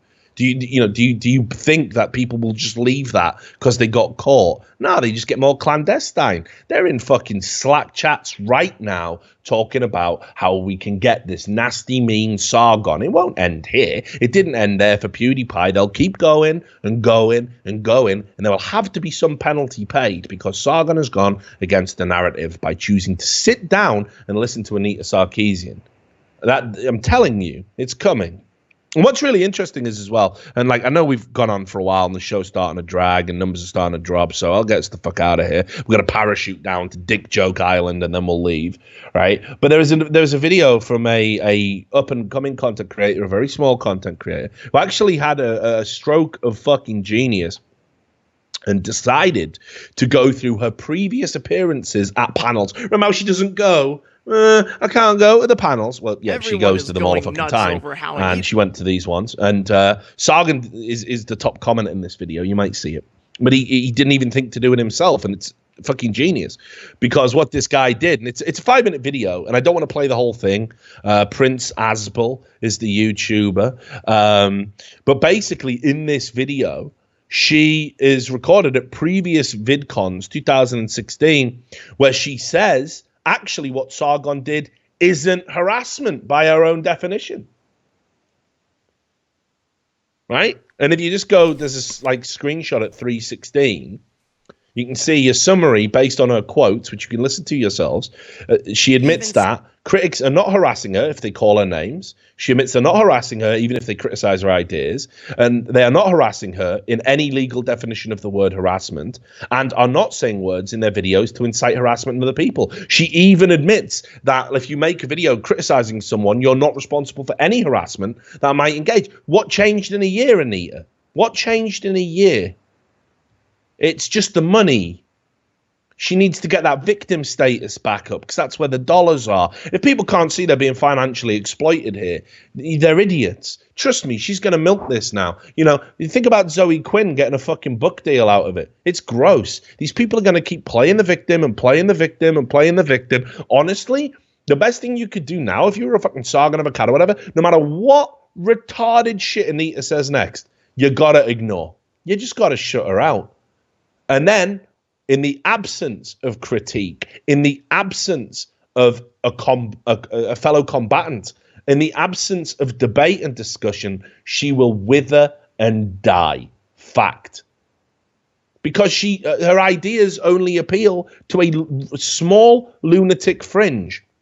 The money is in the martyrdom. The money is in the people who think she's fighting the good fight, fighting the struggle, needs the donations for the war chest. This is what she's doing. If nobody talks about her ever again, that's that. She's fucked. She's down to $500 a month from the few fucking blue rinsed feminists who hang in there and can afford to do it. These aren't functional people. These people don't have jobs. They have self-diagnosed illnesses that they got off Tumblr. It's not a big market. When it becomes a big market is when they're presented as victims. And then what do we do when we see victims? We want to help. Even if we disagree with what they're saying, we'll still help. We'll still donate. We'll still give money. It's what most humans do. Despite what people like Anita say, we're actually a compassionate species. The outliers that are inhuman are the people that need to be rejected. And she's the one who cynically breaks it down into dollars and cents. And she knows how to exploit it. Everybody needs to ignore her, and then that is the end of it, right? Anyway, just to wrap up the show, we'll take a look at this other fucking story. I mean, again, mentally ill people. Sometimes a little bit of fame can go to your head. No, I'm not going to say, I've never said to anybody else, you are fuck all. But I generally say it to people who are behaving in such a way it leads me to believe they don't have anything going on in their life. For example, today, Sam, just on our YouTube channel, a guy who got upset because I told him to fuck off after he told me to kill myself, then came into our chat when we were streaming yesterday and said hi, and I just banned him immediately because whatever, what am I going to say? He got angry, created another account, also banned, good job mods, and because of that, he's now gone over the edge again. And now he's on our YouTube channel in the comments telling me to kill myself some more. Reasonable guy. Now I'm gonna predict that this is a guy. He's got 96 in his username, so I'm guessing that's his date of birth. Right now, or the year he was born. Right. So think about that. It'd be acceptable if it was 06. It's 96 he was born in. Yeah. I don't think this kid goes to uni. Right? I don't think he has a job. I don't think he's doing anything. So when I say to him, you're nothing, you got nothing going on, understand I'm saying it, to be a little bit antagonistic. I don't believe he's nothing as a human being. Obviously, I hope he gets help. As I always say about the mentally ill people who seem to gravitate towards what I do. I want them to get better. I don't want them to fucking be hurt or, anything bad to happen to them. just want them to get well so they can go, fucking hell. And this happens all the time, by the way. I get messages 2 years down the road, 3 years down the road. You used to call me mentally ill. Yeah, I was, yeah. That's a fair summary of it. You know what I mean? I was completely out of order. Yeah, fucking hell. Sorry about that. And I'd be like, yeah, nice one, drive. And that's that. You know what I mean? Happens all the time. And it's good. Makes me feel warm inside. Makes me feel like, you got some help. So I don't consider myself to be like one of them guys who's like an egotist or whatever. I still eat pot noodles. Right? I still fucking, I don't flaunt my fucking money. I don't give a fuck about any of that. I'll talk to anyone. Right? I'm just a down to earth guy. I'll never change. I'm too old to change. But some people go fucking nuts. They get a sniff of fame, right? It's like what they used to say about, when young kids have their first beer and they get drunk, and you say, they get drunk off the sniff of a barmaid's apron, right? Which is sexist now. Well, this is mental, right? This guy, right, who I'd never heard of, Christian Burns, right, was at VidCon, and some security guards took somebody who, I don't know what that dude was doing. He was causing a scene, but they were trying to restrain him, and then he did a judo throw on a security guard, and then the security got a bit upset about that and started wrecking him a little bit. So Christian Burns, who I'm told is an Instagram model. Yeah, who knows what that means? Guess he just takes pictures of himself on the internet. Yeah, what is an Instagram model? You know what Instagram is, no? Yeah, obviously, yeah. I think that just means... You're not talking to your granddad. Yeah, it just means they post pictures on Instagram so will make money. Yeah, but I say, how does that make you a model? Who knows? You're just posting photos of yourself. Like what? Do you pay for your own modelling shoots? One of the biggest scams still out there, by the way. We will give you free headshots. You come down. Yeah, you've just been wrecked financially, but the photos look so good and you want to keep them. Yeah, right? And you just post it on Instagram. I mean, if I start taking photos, My model. Yeah. Must be. There you are, mate. Start doing it. So I don't know who's given him that title, or indeed what it is. But anyway, Christian Burns decided to just start attacking security guards. And what he said, I'm gonna use another catchphrase here, Sam. I think it was unreasonable. Yeah, it was pretty unreasonable. So yeah, if you just want to play the video for me, hang on. Let me just I've got to refresh. I'm just watching a gorilla splashing in a pool for some reason. Zola, mate. I can see that. We should watch it after this. Mate, it's called Zola the Gorilla break dances during pool time. That sounds huge. Oh, have you not seen it yet? It's not as good as it should be, like. But yeah, we'll watch it then. Anyway, for now, let's just watch this. Let's just watch this idiot. Like. All right. 3, 2, 1, go. I'm famous, you're not. So that doesn't make you any better. I have a lot more money than you. Okay, so listen to me. Listen to me. Do not have human being like a dog. I'm not doing anything. I'm out here. You're not famous. You're relevant. You're right. I'm attractive as I make a lot of money. Back away. Back away. I am. You do not treat a human being like a dog, dude. You're ugly. No, you're ugly as bro. You deserve to be that like crucified. Crucified.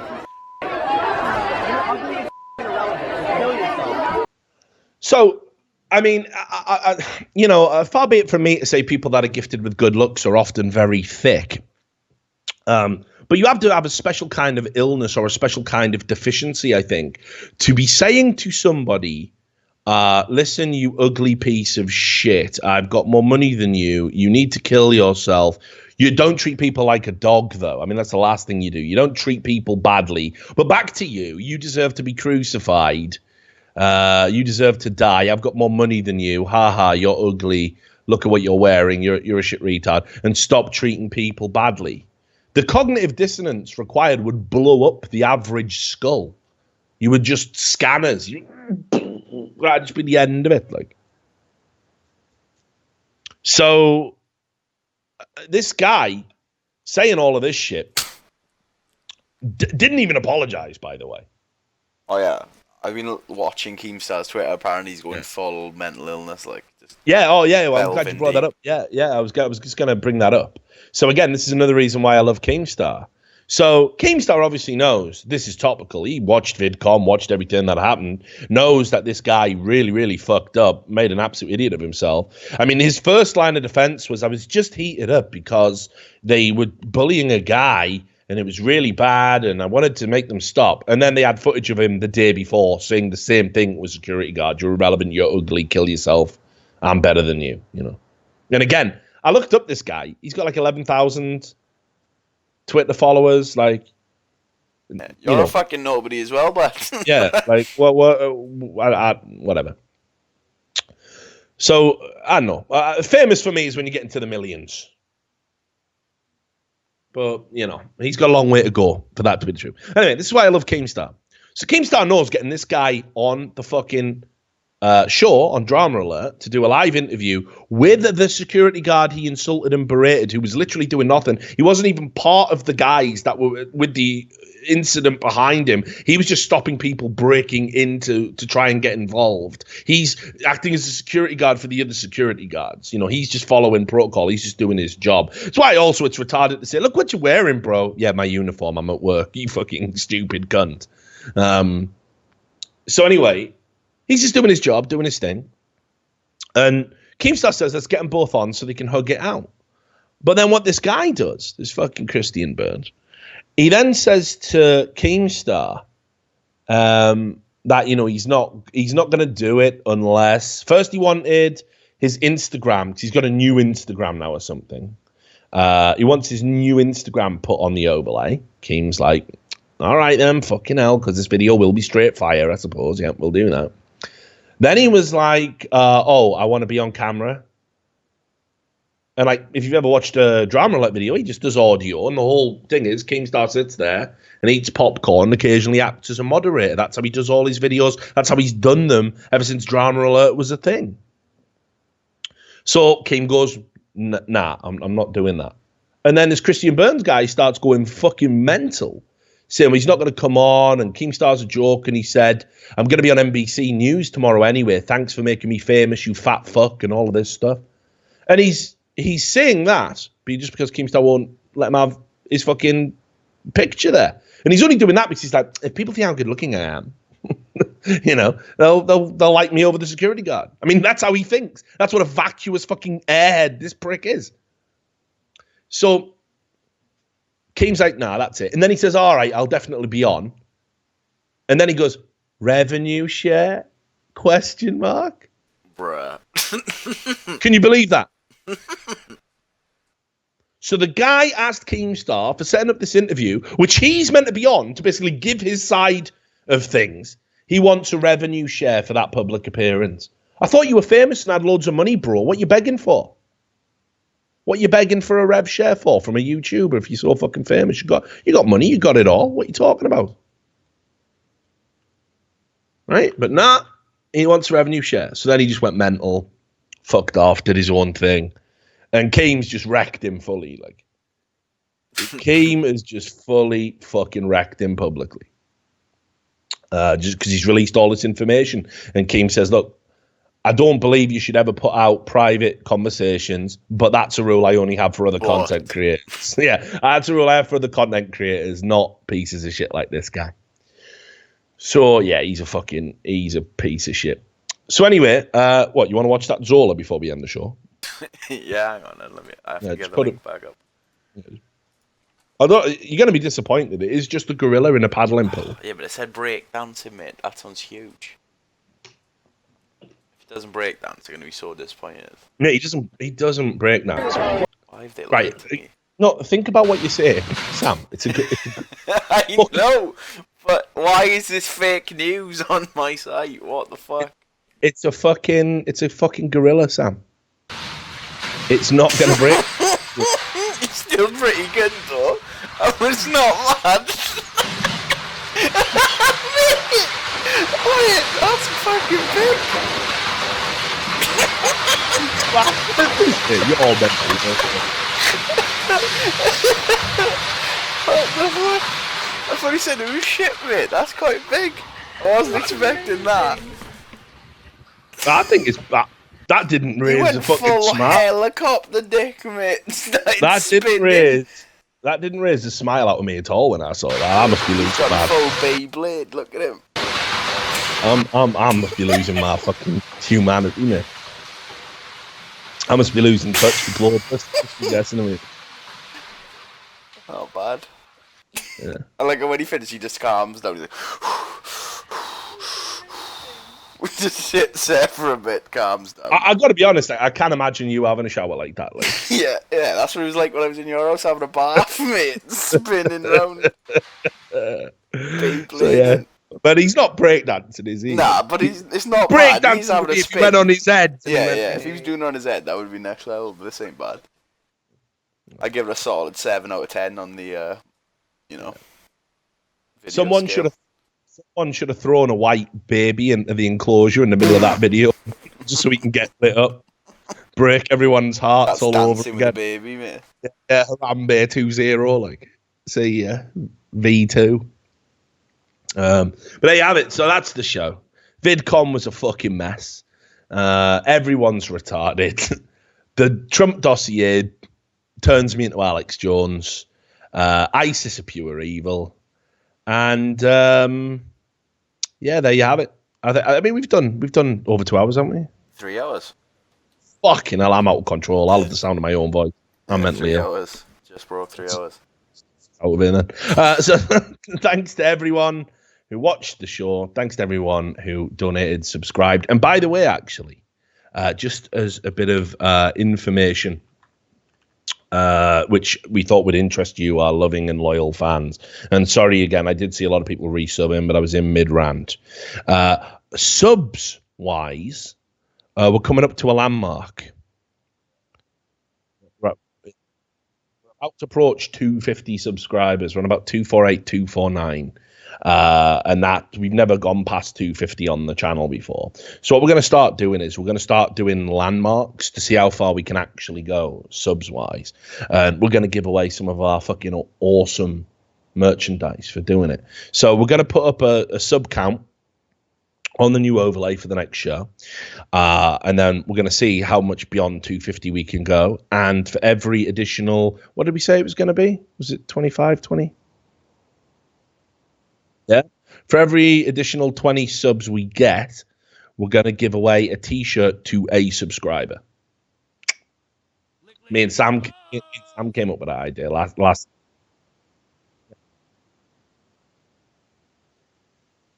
So legit, we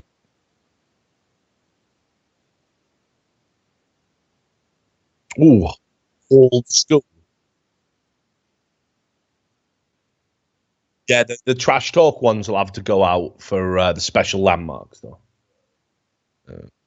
So, yeah. I muted my mic. What I said was, I've got trash talk T-shirts and stickers, well, old ones that we can give away at special landmarks. There you go. Nice. Trash talk T-shirts, good stuff. So as always, thanks to everyone for supporting the stream. Thanks for supporting the show.